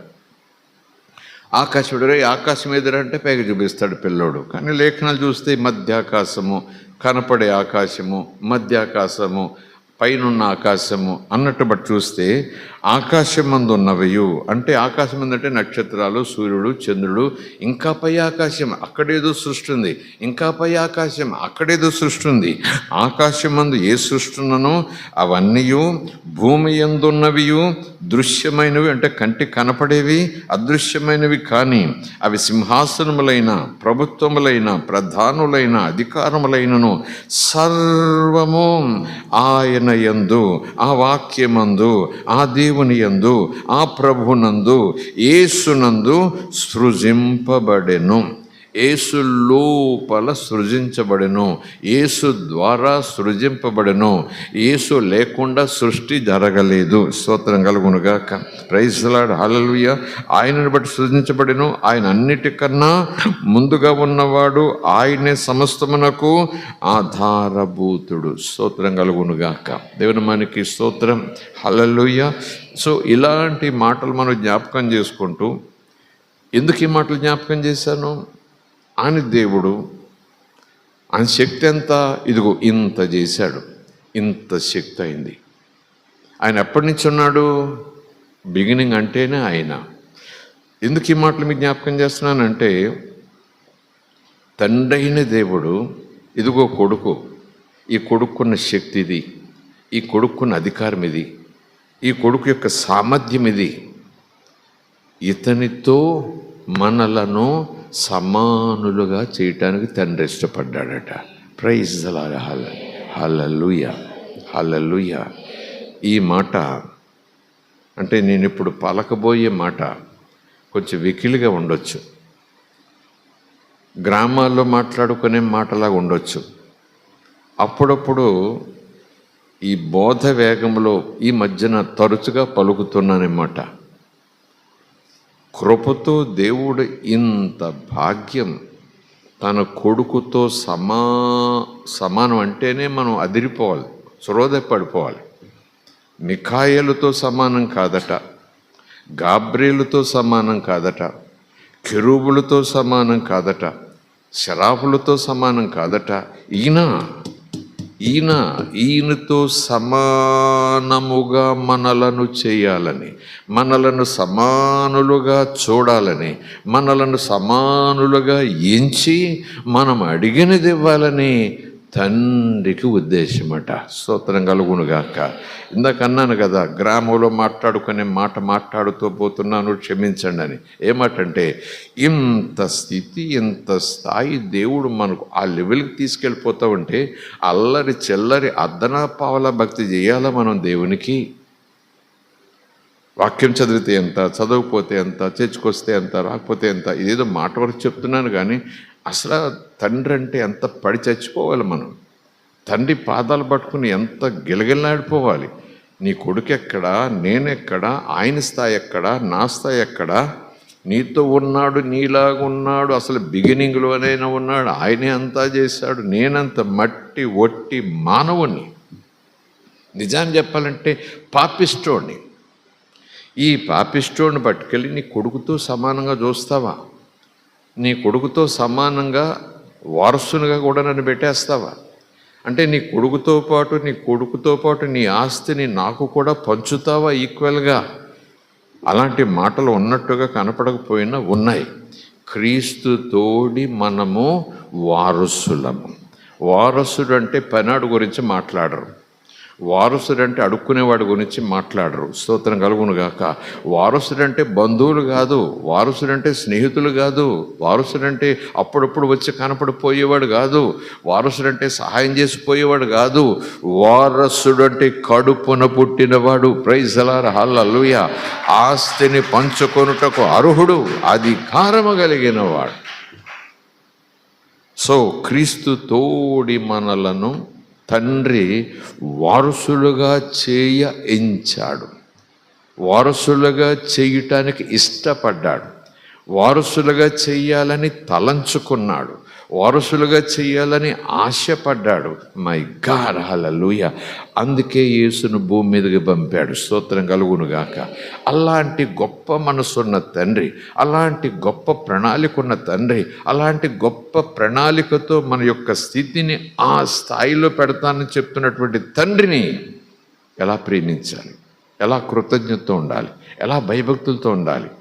ఆయన మాట అంటే, ఆయన మార్గం అంటే, ఆయన ఆరాధన అంటే, ఆయన మహింపరచడం అంటే, ఆయన కొనియాడటం అంటే, ఆయన దండం పెట్టడం అంటే, ఆయన ముందు సాగిలి పట్టడం అంటే అస్సలు ఆలోచన చేయకూడదు మనం. ఎవరేమనుకుంటారని అనుకోకూడదు మనం. దుమ్మ దూగరా నాకు అనవసరం, దుమ్మునైనా నన్ను యేసయ్యతో సమానంగా పెట్టాలని అనుకున్నాడటి తండ్రి. యేసు కూడా వాడు నాతో ఈక్వల్ ఏంటి అని కూడా యేసు అనలేదట. తండ్రి నీకేది ఇష్టమో నాకు కూడా అది ఇష్టమే, నేను ఎక్కడుండాలో వాళ్ళు కూడా అక్కడే ఉంటారు. స్తోత్రం కలుగునుగాక. ప్రైజ్ ది లార్డ్ హల్లెలూయా. ఎంత గొప్ప మనసు తండ్రిది, తండ్రిని మించిన మనసు యేసయ్యది. అందుకే యేసు అంటాడు, తండ్రి నేను ఒకటే, తండ్రి నేను పరిశుద్ధాత్మ ఒకే మనసు. ఎందుకంటే మీరు మాతో సమానంగా ఉండాలని భావన మాకు. స్తోత్రం కలుగునుగాక. హల్లెలూయా. Praise the Lord hallelujah. దేవుని మనకి స్తోత్రం. సో ఈ స్థితిలో, ఈ స్థాయిలో దేవుడు మనల్ని చూస్తున్నాడు. ఆ స్థాయికి మనం తీసుకెళ్ళటానికి ఎప్పుడో ప్రణాళిక వేసేసాడు, ముద్ర వేసేసాడు, డిసిషన్ తీసేసుకున్నాడు, డిక్లరేషన్ కూడా ఇచ్చేశాడు. ఆలోచన చేశాడు, నిర్ణయం తీసుకున్నాడు, క్రియలోకి తీసుకొచ్చేసాడు, డిక్లరేషన్ ఇచ్చేశాడు.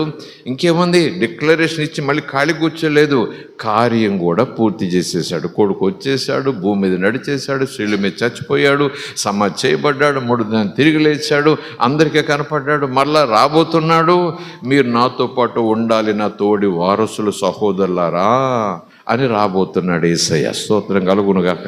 యేసయ్య అంటే మళ్ళీ మరీ కడుపున పుట్టాడు వడ్రంగోడు కొడుకే కదా అని ఆ స్థాయిలో మనం చూడకూడదు. అందుకే కొలస్సీయులకు రాసిన పత్రిక యోహాను సువార్త చదువుకున్నాం. ఆయన సృష్టికర్త, ప్రైజ్ ది లార్డ్, హల్లెలూయా. ఆయనతో సహవాసముగా ఉండాలని తండ్రి ఆశపడుతున్నాడు.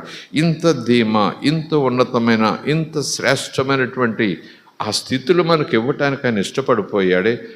స్థితులు ఇవ్వటానికి ఇష్టపడి దానికి తగినటువంటి క్రియ కూడా చేసేసాడే. క్రియ చేసిన తర్వాత మనం తప్పిపోకుండా ఎప్పటికెప్పుడు వచ్చినారు మన ముందు పెట్టి ఆకర్షిస్తూ ఉన్నాడే. మనమే తుచ్చమైన ఈ లోకపు సంగతుల వెనకాల పరిగెత్తి ఆ ప్రార్థన ఏముందలే, ఆ ప్రభు దగ్గర మోకరిల్తేనే ప్రేమిస్తాడు ఆయన, మోకరిల్లేకపోతే ప్రేమించాడు ఆయనని కొన్ని వెకిలి ఏహ్యమైన. నిజానికి ఇలాంటి క్రీస్తుతోటి వారసులము, ఈ క్రీస్తు తనతో పాటు మనల్ని ఉంచుకుంటాడు. క్రీస్తు ఉండే చోట మనం కూడా ఉంటాము. తండ్రి మనలో క్రీస్తు రూపాన్ని చూడాలనుకుంటున్నాడు. ఎఫెసీయులకు రాసిన పత్రికలో ఇంకా చాలా చోట్ల అపొస్తలులైనటువంటి పౌలు కానీ పేతురు కానీ అంటారు ఏమని, నీలో నాలో మిఖాయేలు రూపం చూడాలని తండ్రి ఆశపట్టలేదు, నీలో నాలో గాబ్రియల్ రూపం చూడాలని తండ్రి ఆశపట్టడం లేదు, నీలో నాలో కెరూబు యొక్క శరాపు యొక్క రూపం చూడాలని ఏమి ఆశపట్టలేదు. ఆయన తన సొంత కుమారుని రూపం నీలోకి రావాలని ఆశపడుతున్నాడు ఆయన. Praise the Lord, hallelujah. Then how, ఎలాంటి ఆరాధన చేస్తాం, ఎంత కృతజ్ఞతతో ఉంటావు, ఎంత విధేయతతో ఉంటావు, ఎంత భయభక్తులతో ఉంటావు, అంతా నా చేతుల్లో ఉంది. చాలా సందర్భాల్లో పెంతెకోస్తు సంఘమన మరొక సంఘమన అనరు, కానీ కొంతమంది ఇలాంటి తీవ్రత కలిగిన ఆత్మీయ జీవితం జీవించడానికి ఉరకలేస్తూ ఉంటారు చాలామంది. అది కొంతమంది అదే సంఘంలోని విశ్వాసులకు ఎబ్బెట్టుగా ఉంటుంది, వెకిలితనంగా ఉంటుంది, నవ్వులట్టుగా ఉంటుంది. అబ్బో పెద్ద పొడి చేస్తున్నావు నువ్వు, అబ్బో పెద్ద ఏదో అయిపోతావు అని, వెళ్ళిపో వెళ్ళిపో వెళ్ళిపో పైకి ఎక్కిపో, మేము ఉంటాంలే ఇక్కడ, వెళ్ళిపో అని కూడా కొంచెం వెకిలని అనకూడదేమో, కానీ తెలియని మాటలు. నిజానికి భక్తి చేయటంలో ప్రభు ఇచ్చేసినటువంటి ఆ పొజిషన్, ఆ స్థితి దేవుడి కృపతో ఇస్తూ ఉంటే నేను తూచ్ అనేలాగా చేయాలా భక్తి. చేస్తాను, వీలైతే చేస్తాను, ఓపుకున్నంత చేస్తాను, చేయకపోతే ఏంటంట, నువ్వు నన్ను దీవించవా, చేయకపోతే నువ్వు నన్ను స్వస్థపరచవా. అసలు ఈ భావన, ఈ మాటలు ఒక విశ్వాస మనసులోకి వస్తున్నాయంటే, మరొక విశ్వాసం అలాంటి మాటలు ఒక విశ్వాసం మాట్లాడుతున్నాయంటే ఏం తెలుసు యేసు గురించి ఆయనకి, యేసు ప్రేమ గురించి ఏం తెలుసు ఆయనకి. ఆ మాటలంటూనే విశ్వాసాన్ని ఏమనుకోవాలి. Praise the Lord, hallelujah. దేవుని మనకి స్తోత్రం, హల్లెలూయా. ప్రైజ్ ది లార్డ్, హల్లెలూయా. అడుగుడి మీకు ఇవ్వబడునని దగ్గర అలాగ ఆపేం కదా మనం. స్తోత్రం కలుగునుగాక. అడుగుడు మీకు ఇవ్వబడును, అడుగు ప్రతివానికి అది ఇవ్వబడుతుంది, వెదుకుడి మీకు దొరుకుతుంది, వెతికే ప్రతివానికి కూడా అది దొరికి తీరుతుంది అంటాడు. చివరికి మీ పిల్లలు మిమ్మలను రొట్టెని అడిగితే రాయిస్తారా? ఇవ్వరు కదా. మీ పిల్లలు మిమ్మలను లేదా తండ్రిని ఒక పిల్లవాడు చేపను అడిగితే పామునిస్తాడా? ఇవ్వరు కదా. మీరు అన్యాయస్తులై రోజు అబద్ధాలు, రోజు అక్రమం, రోజు మోసం, దగ, మీరే మీ పిల్లలకు మంచి బహుమానాలు అడిగింది ఇవ్వటానికి, సంతోషంగా ఇవ్వటానికి, మీ పిల్లల సంతోషం కోసం అడిగింది ఇవ్వటానికి మీరు ఉరకలేస్తూ ఉంటే మంచి తండ్రి, పరిపూర్ణుడైన తండ్రి, పరిశుద్ధుడైన తండ్రి, ప్రారంభంలో చెప్పుకున్న మాట ప్రేమ స్వరూపి తన పిల్లలు తనను అడిగితే ఇవ్వకుండా ఉంటాడా అని యేసుప్రభు అడుగుతున్నాడు. స్తోత్రం కలుగునుగాక. ప్రైజ్ ది లార్డ్, హల్లెలూయా. నిజానికి ప్రార్థనలో నేను అనుకుంటాను, ప్రార్థనలో అప్పుడప్పుడు యేసుతో ఈ మాట పలుకుతుంటాను, అప్పుడప్పుడు పరిశుద్ధాత్మ సహాయం కూడా కోరుకుంటుంటాను. ఎందుకంటే యేసుప్రభు అన్నారు, ఆయన మీకు ప్రార్థనలో సహాయం చేస్తారు, ప్రార్థన ఎలా చేయాలో నేర్పిస్తారు, ప్రార్థనలో ఏ మాటలు మాట్లాడాలో నేర్పిస్తారు. ఆ మాటలు మాట్లాడటం కూడా మీకు చేత కాకపోతే ఆయన ఉచ్చరింపశక్యం కానీ మూలుగులతో భాషలో మీ నిమిత్తం ప్రార్థన చేస్తారు అని యేసుప్రభు చెప్పారు. కనుక నాకు సహాయకుడిగా వచ్చారట, ప్రార్థన నేర్పిస్తారట, ప్రార్థనలో అంశాలు ఎలాగుండాలో చెప్తారట. కనుక నేను పరిశుద్ధాత్మకి ఈ మాట చెప్తాను. ఏమని? యేసు ప్రార్థించాడా? కాదు, మాట్లాడాడు. స్తోత్రం కలుగునుగాక. యేసు ప్రార్థించాడు, తండ్రితో సంభాషణ చేశాడు అనే భావాలు రావచ్చు. ప్రార్థన అంటే సంభాషణ, దేవునితో సంభాషణ, దేవునితో మాట్లాడటం అని నిర్వచనాలు వచ్చేస్తాయి. అలాగే లాజరు సమాధిలో ఉన్నాడు, సమాధి చేయబడ్డాడు, బండను తెరవనన్నాడు, ఎప్పుడూ చనిపోయాడు, కుళ్ళు కంపు కొడుతూ ఉంటాడు అని సొంత అక్క చెల్లెళ్ళు అన్నారు. నమ్మితే నువ్వు దేవుని మహిమను చూస్తావు, మారుతా అన్నాడు. ఆ తర్వాత బండను తొలగించండి అన్నాడు. ఆ తర్వాత ఏమన్నాడు? లాజరు అని పిలవటానికి ముందు ఏమన్నాడు? ఎవరితో మాట్లాడాడు? తండ్రితో. ఏమని మాట్లాడాడు?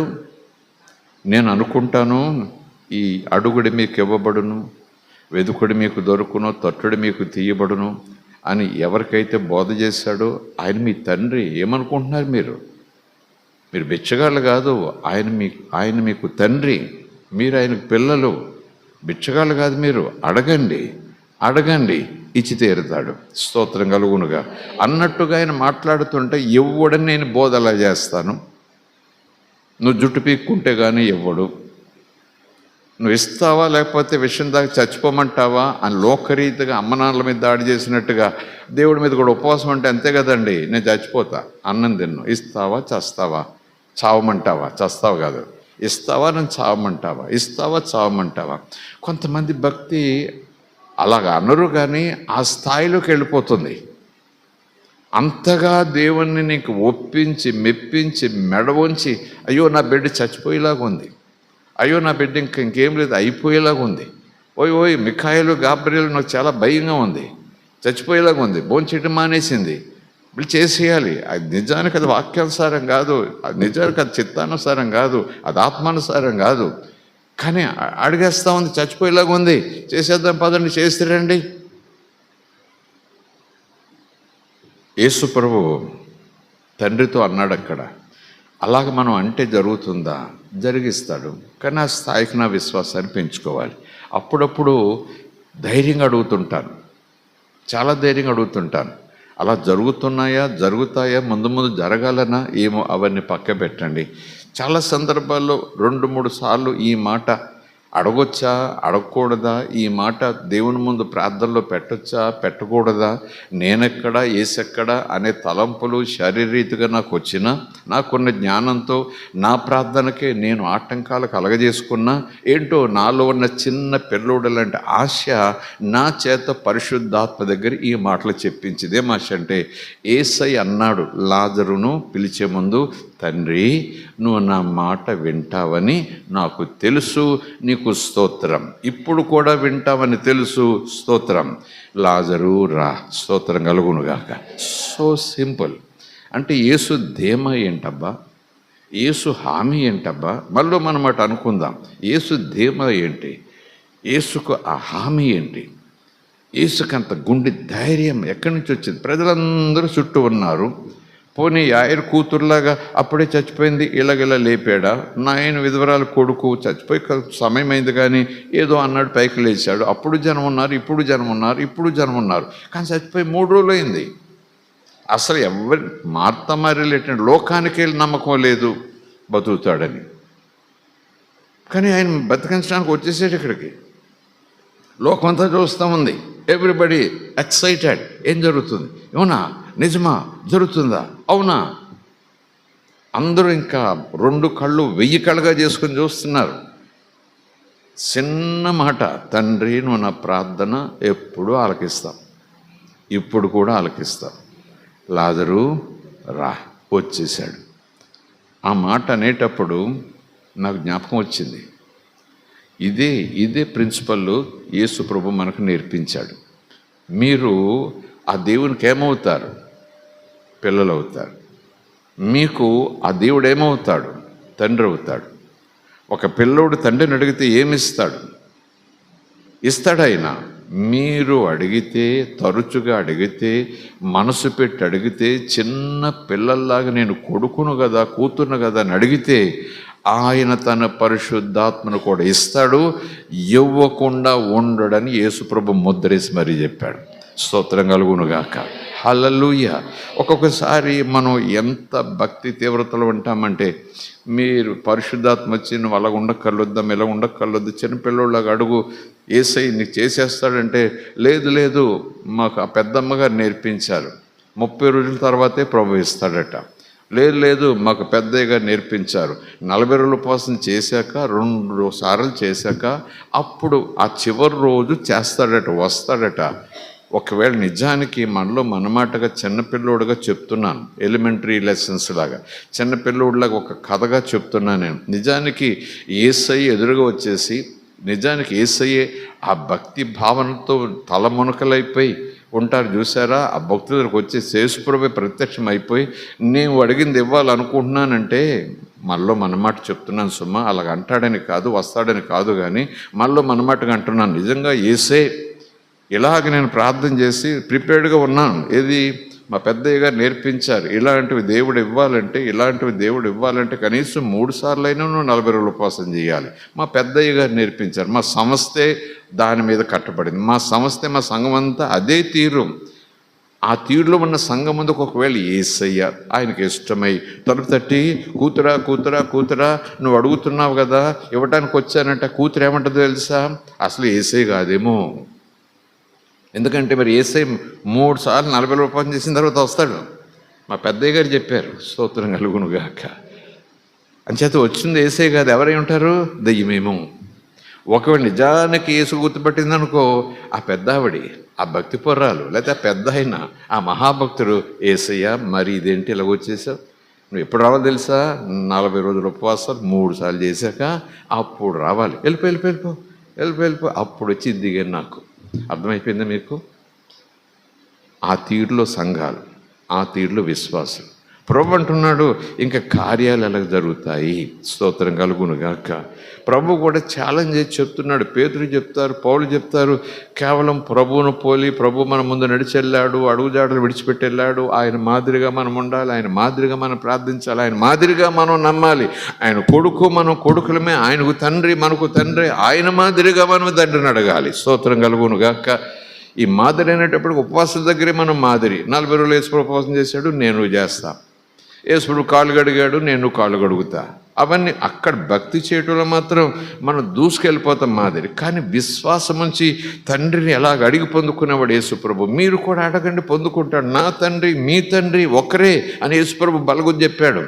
నా తండ్రి మీ తండ్రి ఒకరే, ప్రైజ్ ది లార్డ్, హల్లెలూయా.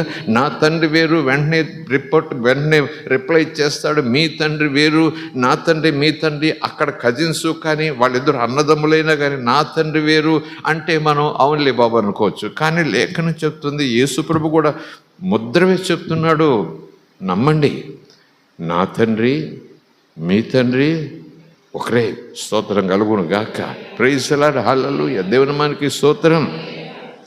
కనుక తండ్రి చిత్తం ఎరిగి తండ్రి చిత్తానుసారంగా అడుగులు ముందుకు వేస్తూ యేసులాగా మనం ఆ చిన్ని ప్రార్థనలతో ఆకాశములను తలవంచగలం, సూర్యుని యొక్క గమనాన్ని ఆపగలం, స్తోత్రం కలుగును గాక.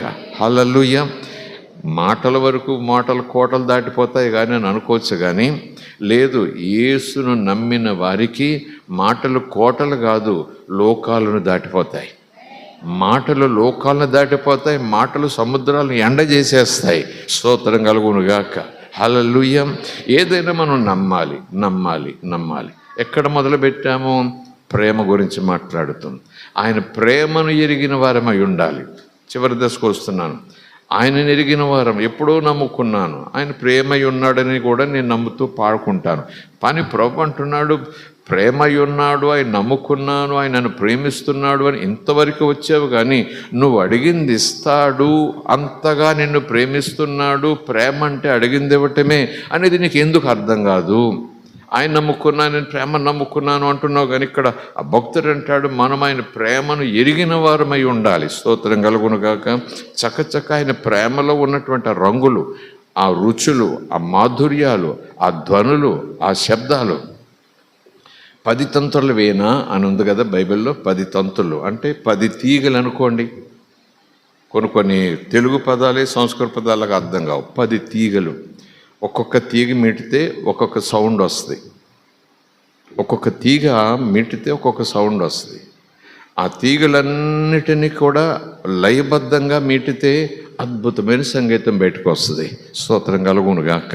అలాగున దేవుని ప్రేమ అంటే ఒక తీగ కాదు, అది ఒక మాటే కావచ్చు, ఒక తాత్పర్యమే కావచ్చు, ఇంకేముంది అందులో తెలుసుకోవడానికి ప్రేమ. అవును, ఏముంది అందులో ప్రేమ, ఏముంది అందులో అంటే ఏముందంటే ఏమి లేదు, కానీ ఉందంటే చాలా ఉంది. స్తోత్రం కలుగునుగాక. వరుసపెట్టి చెప్పాలంటే స్తోత్రం కలుగునుగాక. నీ కొరకు నా కొరకు దిగి వచ్చిన ప్రేమ, వెతుక్కుంటూ వచ్చిన ప్రేమ, పేరు పెట్టి పిలిచిన ప్రేమ, చేత్తో పట్టుకునే ప్రేమ, క్షమించిన ప్రేమ, శుద్ధీకరించిన ప్రేమ, మరువని ప్రేమ, తోడుండే ప్రేమ, క్రమపరిచే ప్రేమ, మరలా వచ్చే ప్రేమ. స్తోత్రం కలుగునుగాక. Praise the Lord. హల్లెలూయా. అనుకుంటే చాలా కోణాలు ఉంటాయి. అనుకుంటే మనం ఆశపడేలా కూడా చాలా రుచులు వస్తాయి. కానీ మనమంతా కూడా అలా పైన తాకేసి తెలిసిపోయింది నాకు, ఇలా చూసేసాను, ఇలా వినేసి తెలిసిపోయింది నాకు, వినేసాను. దేవుడు అంటే ఏమనుకుంటున్నావు? బల్లను తాకేసి బల్లన తెలిసిపోయింది, పువ్వును చూసేసి తెలిసిపోయింది, అదేదో శబ్దం వినేసి తెలిసిపోయింది. నోవే. ఆధ్యాత్మిక జీవితము, దేవుని తెలుసుకోవటము, దేవునితో నడవటము, దేవునిలో నడవటము, దేవునిగా నడవటము అంత ఆటాపాట కాదు, అంత విశ్వాసంతోనే జరుగుతుంది. స్తోత్రం కలుగునుగాక. Praise the Lord. హల్లెలూయా. దేవుని మానికి స్తోత్రం. ప్రేమ అంటే ఏంటో తండ్రి ప్రత్యక్షంగా చూపించాడు యేసును పంపించి. యేసు కూడా తండ్రి ప్రేమకు ప్రతినిధిగా, తండ్రి ప్రేమకు ఒక రూపం ధరించుకొని వచ్చినట్టుగా, ఇదిగో తండ్రి ప్రేమ అంటే ఎలా ఉంటుంది అంటూ తన మాట, తన తీరు, తన క్రియలు అన్నీ చేసి ఇది ప్రేమ అంటే అని చూపించాడు. స్తోత్రం కలుగునుగాక. కొరింథీకి రాసిన పత్రిక, కొరింథీ సంఘానికి అపోస్తలుడైన పౌలు రాసిన పత్రికలో ప్రేమ అంటే నిర్వచనం చెప్తారు. ఎక్కడుంది చూడండి ఒకసారి, అక్కడ చూద్దాం. స్తోత్రం కలుగునుగాక. కొరింథీ సంఘానికి అపోస్తలుడైన పౌలు రాసిన పత్రికలో ప్రేమ గురించి 13వ అధ్యాయం, కొరింథీ రాసిన పత్రిక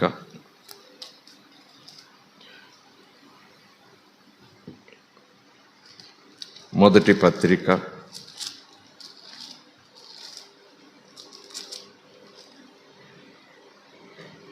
1 నుంచి చదువుదాం. ఒకసారి స్తోత్రం చెబుదాం, 2 సార్లు చెప్పినా తప్పలేదు. హల్లెలూయా. కొంతమంది ఎంత ఖచ్చితంగా భక్తి చేస్తారు. ఎనీవే చూడండి, మనుష్యుల భాషలతోనూ దేవదూతల భాషలతోనూ నేను మాట్లాడినను ప్రేమ లేనివాడనైతే మురుగడు కంచును గణగణలాడు తాళమునై ఉంటాను. ప్రవచించు కృపావరము కలిగి మర్మములన్నయు జ్ఞానమంతయు ఎరిగినవాడనైనను కొండలను పెకలింపగల పరిపూర్ణమైన విశ్వాసము కలవాడనైనను నాలో ప్రేమ లేకపోతే, నాలో దైవ ప్రేమ లేకపోతే నేను వ్యర్థుడను. I'm a useless fellow. వ్యర్థుడను, ఐఎమ్ జీరో. స్తోత్రం కలుగునుగాక. ఎవరి గురించి మాట్లాడుకుంటున్నారు? తన గురించి తానే మాట్లాడుకుంటున్నారు. వరాలు ఫలాలను తిరుగుతుంటాం కదా. కొండలను పెకలించే విశ్వాసం ఉన్నా, ప్రవచన వరములున్నా, ఏమేమో వరములున్నా నాలో ప్రేమ లేకపోతే అదంతా కూడా వ్యర్థం అని పరిశుద్ధాత్మని చేత నింపబడిన పౌలు చెప్తున్నాడు. స్తోత్రం కలుగునుగాక. నేను వ్యర్థుడను. 3వ వచనం చూడండి. బీదల పోషణ కొరకు నా ఆస్తంతయు ఇచ్చేసాను అనుకోండి, కాల్చబడుటకు నా శరీరం అప్పగించేసాను అనుకోండి, అయినను ప్రేమ లేనివాడనైతే నా ఆస్తి బీదలకు ఇచ్చేసిన వేస్ట్, నా శరీరాన్ని కాల్చబడటానికి అప్పగించేసిన అది కూడా నిష్ప్రయోజనం. ప్రేమ లేనివాడనైతే అంటే ప్రేమకు ఎంత పెద్ద సింహాసనం వేసేస్తున్నాడు, ప్రేమను ఎంత శిఖరాగ్రానికి తీసుకుపోతున్నాడు. స్తోత్రం కలుగునుగాక. Praise the Lord. హల్లెలూయా. దేవునికి స్తోత్రం. మరి ప్రేమ అంటే ఏంటి అనేది పరిశుద్ధాత్ముడు అక్కడ మాట్లాడుతున్నాడు. చూడండి, ప్రేమ దీర్ఘకాలము సహించును. అంటే ప్రేమకు ప్రారంభం ఎక్కడ? ప్రేమ అంటే మనం వెంటనే ఎవరిని చూడగల చెప్పండి? దేవుణ్ణి. ప్రేమ అంటే ఎవరు వెంటనే మనకు గుర్తు చేయాలి? యేసు ప్రభు. స్తోత్రం కలుగునుగాక. ఈ యేసు ప్రభు, తండ్రి, కుమారు, పరిశుద్ధాత్మ ఇదిగో అపొస్తలుడైనటువంటి పౌలులో నుంచి ఆత్మవశులు చేసి ఈ మాటలు కొరింథీ సంఘానికి వ్రాయిస్తున్నాడు. దేవుడు ప్రేమై ఉన్నాడు అంటే ఈ మాటలన్నీ ఆయనకు వర్తిస్తాయి. ఏ మాటలు? ఆయన దీర్ఘకాలము సహించుకుంటాడు, దయ చూపిస్తాడు, ఆయన ప్రేమలో మత్సరం ఉండదు, ఆయన ప్రేమలో గర్వము అతిశయము ఉండదు, ఆయన ప్రేమ ఉప్పొంగదు, ఆయన ప్రేమ అమర్యాదగా, అక్రమంగా, అపవిత్రంగా నడుచుకోదు. ఆయన ప్రేమలో స్వార్థం ఉండదు, స్వప్రయోజనాన్నది విచారించుకోదు. యేసుప్రభు భూమి మీదకి వచ్చి చచ్చిపోయాడు, ప్రేమ స్వరూపం అంటాం. అందులో ఎవరికి ప్రయోజనం ఉంది చెప్పండి? ఎన్ని లోకాలు సంపాదించుకోవాలని, మధ్యాకాశం అయిందట, పై ఆకాశం అయిందట, పరలోకం అయిందట, అదేదో ఖగోళలోకం అయిందట, అదేదో చంద్రలోకం అయిందట, అదేదో పాలపొంత అయిందట, ఈ భూమి ఒకటి ఆయన తక్కువ అయిందట, ఈ లోకం కూడా కావాలని దానికోసం పోరాడుతూ వచ్చేసారట. నిజానికి ఆయన రావటానికి గల కారణం, ఆయన శిలువ మీద వేలాడటానికి గల కారణం, అలా హింసించబడటానికి గల కారణం, అలా ఏడవటానికి గల కారణం, అలా చచ్చిపోయి సమాధి చేయబడడానికి గల కారణం స్వప్రయోజనం ఆశించి కాదు, ఇతరుల ప్రయోజనము కొరకు. స్తోత్రం కలుగునుగాక. ఇతరులు కూడా ఎవరు? పరిశుద్ధుల ప్రయోజనం కాదు, అది పాపుల ప్రయోజనం కొరకు. స్తోత్రం కలుగునుగాక. ప్రేమ డంబముగా ప్రవర్తించదు, అది ఊపొంగదు, అమర్యాదగా నడువదు, స్వప్రయోజనం విచారించుకొనదు, త్వరగా కోపపడదు, అపకారం అస్సల మనస్సులో ఉంచుకొనదు. కత్తి దూశాడు తనను పట్టుకోవడానికి వచ్చిన ఆ సైనికుల్లో ఒక వ్యక్తి, ఆ తెల్లవారుజామున చీకట్లో ఆ తోటలో శిష్యుల్లో ఒకడు మరి కత్తి దూసి అతని మీద ఎదురుదాడి చేశాడు. దాడి చేసి అతని చెవి తెగిపోయింది. వెంటనే యేసు కత్తి వరలో పెట్టు, దేవుని రాజ్యం కత్తులతో సంపాదించేది కాదు అని గద్దించి ఆ వేళ్లాడుతున్న చెవిని, కింద పడిపోయినట్టుగా కొంతమంది అంటారు, అక్కడే వేళ్లాడుతూ ఉందేమని కొంతమంది అంటారు, అలా దగ్గరకు వచ్చి ఆ చెవినే పట్టుకుని విలవిల్లాడిపోతున్నాడు. చెవి తెగిపోతే అదేదో బట్టలు చిరిగిపోయినట్టుగా ఏమి ఉండడండి. ఆ సైనికుడు తెగిపోయింది చెవి, దారగా రక్తం కారిపోతా ఉంది, కండరాలు ఎముకలు జారిపోయిన, ఏమీ లేదు. అలాంటి విలవిల్లాడిపోతున్న వ్యక్తి దగ్గరికి వచ్చి అరచేత్తో ఆ చెవి, వేళ్లాడుతున్న చెవి భాగాన్ని ఆ ఉండే చోటుని అలా పెట్టి నొక్కాడట. అమ్మో, అతుక్కుపోయిందమ్మా, స్తోత్రం కలుగునుగాక. అతుక్కుపోయిందమ్మా, స్తోత్రం కలుగునుగాక. అంత శక్తిమంతుడైన పాటలు పట్టుకోవటం కాదు, ఆ కొట్టినవాడెవడు, ఆ చెవి తెగినవాడెవడు? ఆయన పట్టుకోవటానికి వచ్చినోడు, ఆయన హింసించడానికి వచ్చినోడు. గొలుసులతో ఆయన లాక్కుపోతుంటే వాడు కూడా ఒక చెయ్యేస్తాడు. నేరస్తుడిగించిన వాడు, యజమాని చెప్పారు కాబట్టి జీతగాడుగా వచ్చాడేమో అనుకుందాం. అయినా సరే శత్రువు పట్టడానికి వచ్చాడు, చంపడానికి వచ్చాడు అని అనుకుంటే అతని చెవి పట్టుకుని సరి చేసేసాడు. ప్రేమ స్తోత్రం కలుగునుగాక. హల్లెలూయా. త్వరగా కోపపడదు. అతడు అపకారం చేయడానికి వచ్చినా అపకారం మనస్సులో ఉంచుకోదు. అపకారికి కూడా ఉపకారం చేస్తుంది. అది దైవ ప్రేమ. పంటికి పన్ను, కంటుకు కన్ను. ఒక చెంప మీద కొడితే రెండో చెంప వాయించేయమని మోషే గారు చెప్పారు. యేసుప్రభు అన్నాడన్నమాట. మీకు తెలుసు కదా ధర్మశాస్త్రం, శాస్త్రులతో అంటున్నాడు తను భూమి సంచారం చేసిన దినాల్లో. మీకు తెలుసు కదా ధర్మశాస్త్రం, బాగా వంట పట్టించుకున్నారు కదా. ఏం చెప్పాడు మోషే? కంటికి కన్ను, ఎవడైనా నీ కన్ను పోయిలా చేస్తే వాడి కన్ను తీసేయి, ఎవడైనా 2 కాళ్ళు తీసేస్తే వాడు 2 కాళ్ళు తీసేయండి. ఇలాగే కదా, కంటికి కన్ను, పంటికి పన్ను. అప్పుడు ధర్మశాస్త్రం. ఇప్పుడు నేను చెప్తున్నాను చూడండి, నా ధర్మశాస్త్రం ప్రేమ ధర్మశాస్త్రం. స్తోత్రం కలుగునుగాక. ప్రేమ ధర్మశాస్త్రం చెప్తున్న వినండి. కంటికి కన్ను కాదు, వాడు కన్ను పొడిస్తే ఈ కన్ను కూడా చూపించు, ఈ చెంప మీద కొడితే ఈ చెంప కూడా చూపించు. దమ్ము ఉండాలి సంఘానికి. స్తోత్రం కలుగునుగాక. అది మామూలు మనస్సు కలిగిన వాడు చేయలేడు, అది మామూలు ప్రవర్తనతో ఉండేవాడు చేయలేడు. అతడు ఏ వ్యక్తి అయి ఉండాలంటే శారీరకంగా భూమి మీద పుట్టినోడు కూడా అసాధ్యమది. కారణ జన్ముడే అలా ఉండగలడు, సూపర్ న్యాచురల్గా పుట్టినోడే అలా ఉండగలడు. యేసుప్రభు అలా పుట్టాడు. మరి దేవుడు అంటాడు మీరు కూడా అలా పుట్టారంటే, మీరు నేను చిన్న నవ్వు నవ్వేస్తా యేసుప్రభు దగ్గర. ఇదేంటి, నువ్వు సూపర్ న్యాచురల్గా పుట్టావు, పరిశుద్ధాత్మ స్వభావంతో, పరిశుద్ధాత్మ కమ్ముకొనగా పుట్టావు. మేమేంటి అమ్మా నాన్న కడుపున పడ్డాము. లేదు యేసుప్రభు అంటాడు, నికోదేముతో ఏం చెప్పారు నేను, మీరు మర్చిపోయారా? నికోదేముతో ఏం చెప్పాను? శారీరరీతిగా పుట్టిన దాని గురించి నేను మాట్లాడటల్లా, మీరు ఆత్మరీతిగా పుట్టాలి. ఇన్ అదర్ వర్డ్స్, మీరు సూపర్ న్యాచురల్గా పుట్టాలి. స్తోత్రం కలుగునుగాక. న్యాచురల్గా పుట్టింది శరీరం, ఎముక, రక్తం, మాంసం, అమ్మపోలిక, నాన్నపోలిక, ఆకలి, దప్పిక, పాలు, బువ్వ. ఆ కులం ఈ కులం, అమ్మ చెల్లి అక్క అన్న వదిన. కానీ నేను చెప్పేది సూపర్ న్యాచురల్గా మీరు పుట్టాలి. న్యాచురల్గా పుట్టేది లోక సంబంధంగా పుట్టుకది. నేను చెప్తున్నాను మీరు సూపర్ న్యాచురల్గా పుట్టాలి. ఎవరికి పుట్టాలి? సూపర్ న్యాచురల్ దేవుడికి పుట్టాలి మీరు. Praise the Lord, hallelujah. సూపర్ న్యాచురల్గా కార్యాలు చేసి సూపర్ న్యాచురల్గా కంటికి కనపడకున్నటువంటి ఆ దేవుని కడుపున పుట్టిన వారై ఉండాలి. అప్పుడు మీరు సూపర్ న్యాచురల్ పిల్లలు అవుతారు. అప్పుడు మీ చెంప మీద ఎవరైనా కొడితే సూపర్ న్యాచురల్ పిల్లలు కదా, రెండో చెంప చూపిస్తారు. మీరు న్యాచురల్ పిల్లలు అనుకోండి, వీడు చిన్న దెబ్బ వేస్తే మూడు దెబ్బలు వేస్తారు. కానీ ప్రభు అంటారు, నా పిల్లలు అలా చేయరు. స్తోత్రం కలుగును గాక. ప్రైజ్ ది లార్డ్, హల్లెలూయా. అందుకే క్రైస్తవులు కాబట్టి రక్షణ పొందటానికి ఒకవేళ సులువేమో కానీ యేసు నా దేవుడా అని ప్రార్థన చేసేస్తే రక్షింపబడతానేమో, లేదా యేసు నమ్ముకుంటున్నాను అంటే రక్షింపబడతానేమో, యేసై నేను పాపి నన్ను కనికరించు అంటే నా పాపాలని కడివేయబడతాయేమో. కానీ క్రైస్తవుడిగా జీవించటం, క్రీస్తులోకి రావటం చాలా సులువమ్మా. క్రీస్తుని అంగీకరించడం చాలా సులువమ్మా. క్రీస్తు దగ్గరకు వచ్చి కాలు పట్టుకోవడం చాలా సులువమ్మా. రక్షణ పొందడం చాలా సులువమ్మా.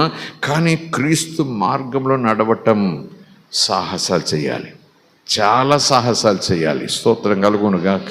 అది అసాధ్యమని మీరు అనకండి. పరిశుద్ధాత్మను మనకు దేవుడు ఎందుకు ఇచ్చారంటే అసాధ్యాలను సాధ్యపరచడానికే. స్తోత్రం కలుగును గాక. Praise the Lord, hallelujah. దేవుని మనకి స్తోత్రం. ముగింపులు ఈ మాట చదివించి ముగిస్తాను, సమయం అయింది. రోమిలకు రాసిన పత్రికలో మాట ఉంటుంది. ఇది కూడా ప్రేమ గురించే మాట. 8వ అధ్యాయం తీయండి.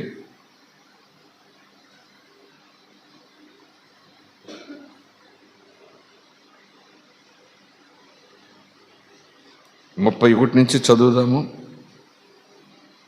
39 వరకు చదువుదాము.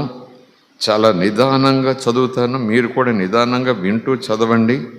ఆయన ప్రేమలో ఉన్న తత్వం, ఆయన ప్రేమలో ఉన్న శాశ్వతమైన వాగ్దానపు బలం ఎంత చక్కగా ఉంటుందో. ఇట్లుండగా ఏమనుకుందాం? దేవుడు మన పక్షమునుండగా మనకు విరోధి ఎవడు? తన సొంత కుమారుని అనుగ్రహించుటకు ఆయన వెనక తీయలేదు కదా. మనందరి కొరకు ఆయనను సిలువకు, మరణానికి, సమాధికి అప్పగించేశాడు కదా. బళ్ళిపోట్లకు అప్పగించేశాడు కదా. కొరడా దెబ్బలకు అప్పచెప్పేశాడు కదా. ఆయనతో పాటు సమస్తమును మనకు ఆయననే ఇచ్చాడు కనుక ఆయనతో పాటు సమస్తం అంటే ఆయన మహిమను కూడా మనకు ఇస్తాడు కదా. ఎందుకెవడు? దేవుని చేత ఏర్పరచబడిన వారి మీద నేరము మోపువాడు ఎవడు? నీతిమంతులుగా తీర్చువాడు దేవుడే. శిక్ష విధించేవాడు ఎవడు? చనిపోయిన క్రీస్తు యేసే. అంతేకాదు, మృతులలో నుండి లేచినవాడును దేవుని కుడిపార్శ్వమున ఉన్నవాడును మన కొరకు ఈరోజు కూడా విజ్ఞాపనము కూడా చేయువాడు ఆయనే. ఆ క్రీస్తు ప్రేమ నుండి మనలను ఎవడు దూరం చేస్తాడు? ఎవడు మనల్ని విడదీస్తాడు? స్తోత్రం కలుగును గాక. కనుక ప్రార్థన చేసేటప్పుడు, ఏ సమయంలో ప్రార్థన చేసినా, ఏ పరిస్థితులు ప్రార్థన చేసినా ఈ మాటలు మన గుండెల నిండా నిండిపోవాలి. క్రీస్తు ప్రేమ నుంచి ఎవరు కూడా దూరం చేయలేరు. స్తోత్రం కలుగును గాక. ఎవరు అంటే మళ్ళీ వివరాలు చెప్తారు అక్కడ. శ్రమ అయినను, బాధ అయినను, హింస అయినను, కరువైనను, వస్త్రహీనత అయినను, ఉపద్రవమైనను, ఖడ్గమైనను మనలను విడదీయగలదా? యేసు ప్రేమ నుంచి మనం దూరం చేయగలదా? ఇందును గూర్చి ఇంకా ఏమని వ్రాయబడి ఉందంటే లేఖనాల్లో, నిన్ను బట్టి దినమెల్లా మేము వధించబడిన వారము, వధకు సిద్ధమైన గొర్రెలమని మేము ఎంచబడిన వారము అని వ్రాయబడింది. అయినను మనలను ప్రేమించిన వాని ద్వారా. మనల్ని ఎవరు ప్రేమించారు? అమ్మ కాదు, నాన్న కాదు, అయ్య కాదు, టీచర్ కాదు, యజమాని కాదు, లోకరీతిగా ఎవరు కాదు. మనల్ని ప్రేమించిన వాడు ఎవరు? అర్థమైందా? మనల్ని ప్రేమించిన వాడు ఎవరు? మామూలుడు కాదు. ప్రైజ్ ది లార్డ్, హల్లెలూయా.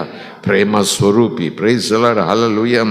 అయినను మనలను ప్రేమించిన వాని ద్వారా, యేసు ద్వారా, తండ్రి ద్వారా మనము వీటన్నిటిలోనూ అత్యధికమైన విజయమును పొంది ఉన్నాము, పొందుచున్నాము, పొందబోతున్నాం. మరణమైనను, జీవమైనను, దేవదూతలైనను, ప్రధానులైనను, ఉన్నవి అయినను, ఇంకా రాబోచు అవి అయినను, అధికారులైనను, ఎత్తైనవి, లోతైనవి, సృష్టింపబడినవి, మరి ఏదైనా సరే మన ప్రభువైన క్రీస్తు యేసునందలి, అంటే క్రీస్తు యేసును బట్టి, క్రీస్తు యేసు ద్వారా దేవుని ప్రేమ నుండి మనలను ఎవరు విడదీయలేరు. దేవుని ప్రేమ నుంచి మనలను ఏ లోకం, ఏ శక్తి, ఏ సాతానుడు కూడా విడదీయలేడు. స్తోత్రం కలుగునుగాక. Praise the Lord. హల్లెలూయా. దేవుని మనకి స్తోత్రం. ఇప్పుడు అపవాది వచ్చాడు అనుకోండి, 3 కోర్లతో, 4 కొమ్ములతో, 5 తోకలతో, వాళ్ళంతా కూడా రోమాలతో, అది ఎలుగుబంటి రూపమా లేకపోతే పులి రూపమా, అదేదో బాబు చెప్పడానికి కూడా అసహ్యంగా ఉంది, భయంకరంగా ఉంది. అప్పుడు ఏం చేయాలి మనం? ఇంకేముంది, నన్ను పట్టుకుపోవడానికి వచ్చాడు అని బేరమనాలా, ఉపవాసమని ప్రార్థన చేయాలా? ఏం కాదు. క్రీస్తు ప్రేమ నాలో ఉంది, నాతో ఉంది. ఎవరు నన్ను ఆ ప్రేమకు దూరం చేస్తారు? ఎవరు నన్ను ఏం చేయగలరు? స్తోత్రం కలుగునుగాక. Praise the Lord. హల్లెలూయా. దేవుని మనకి స్తోత్రం. అదే కదండి మాట ప్రారంభంలో ఉంది, దేవుడు మన పక్షమున ఉండగా. ఎవరి దేవుడు? క్యాలెండర్లో దేవుడు, లేకపోతే దండం పెట్టే దేవుడు, మరియ పొత్తిళ్ళలో ఉండే దేవుడు. దేవుడు అంటే అంతే కదా, దేవుడు అంటే అంతే కదా. అందుకే కొలస్సీయులకు రాసిన పత్రిక, యోహాను సువార్త, లేఖనాల్లో దేవుడు అంటే ఏం చేశాడు ఆయన, ఏం చేయగలడైనా, ఆయన ఏమంటే ఏమైపోతుందో అని లేఖనాలు చాలా ఉన్నాయి. ఇలాంటి దేవుడు నీ ప్రక్కన ఉండగా, నీ కోసం ఉండగా, ఎవరు వస్తారో చూస్తాను రమ్మనని నీ పక్కన నిలబడి ఉండగా నీకు ఎవరు వ్యతిరేకంగా ఉండగలరు? స్తోత్రం కలుగునుగాక.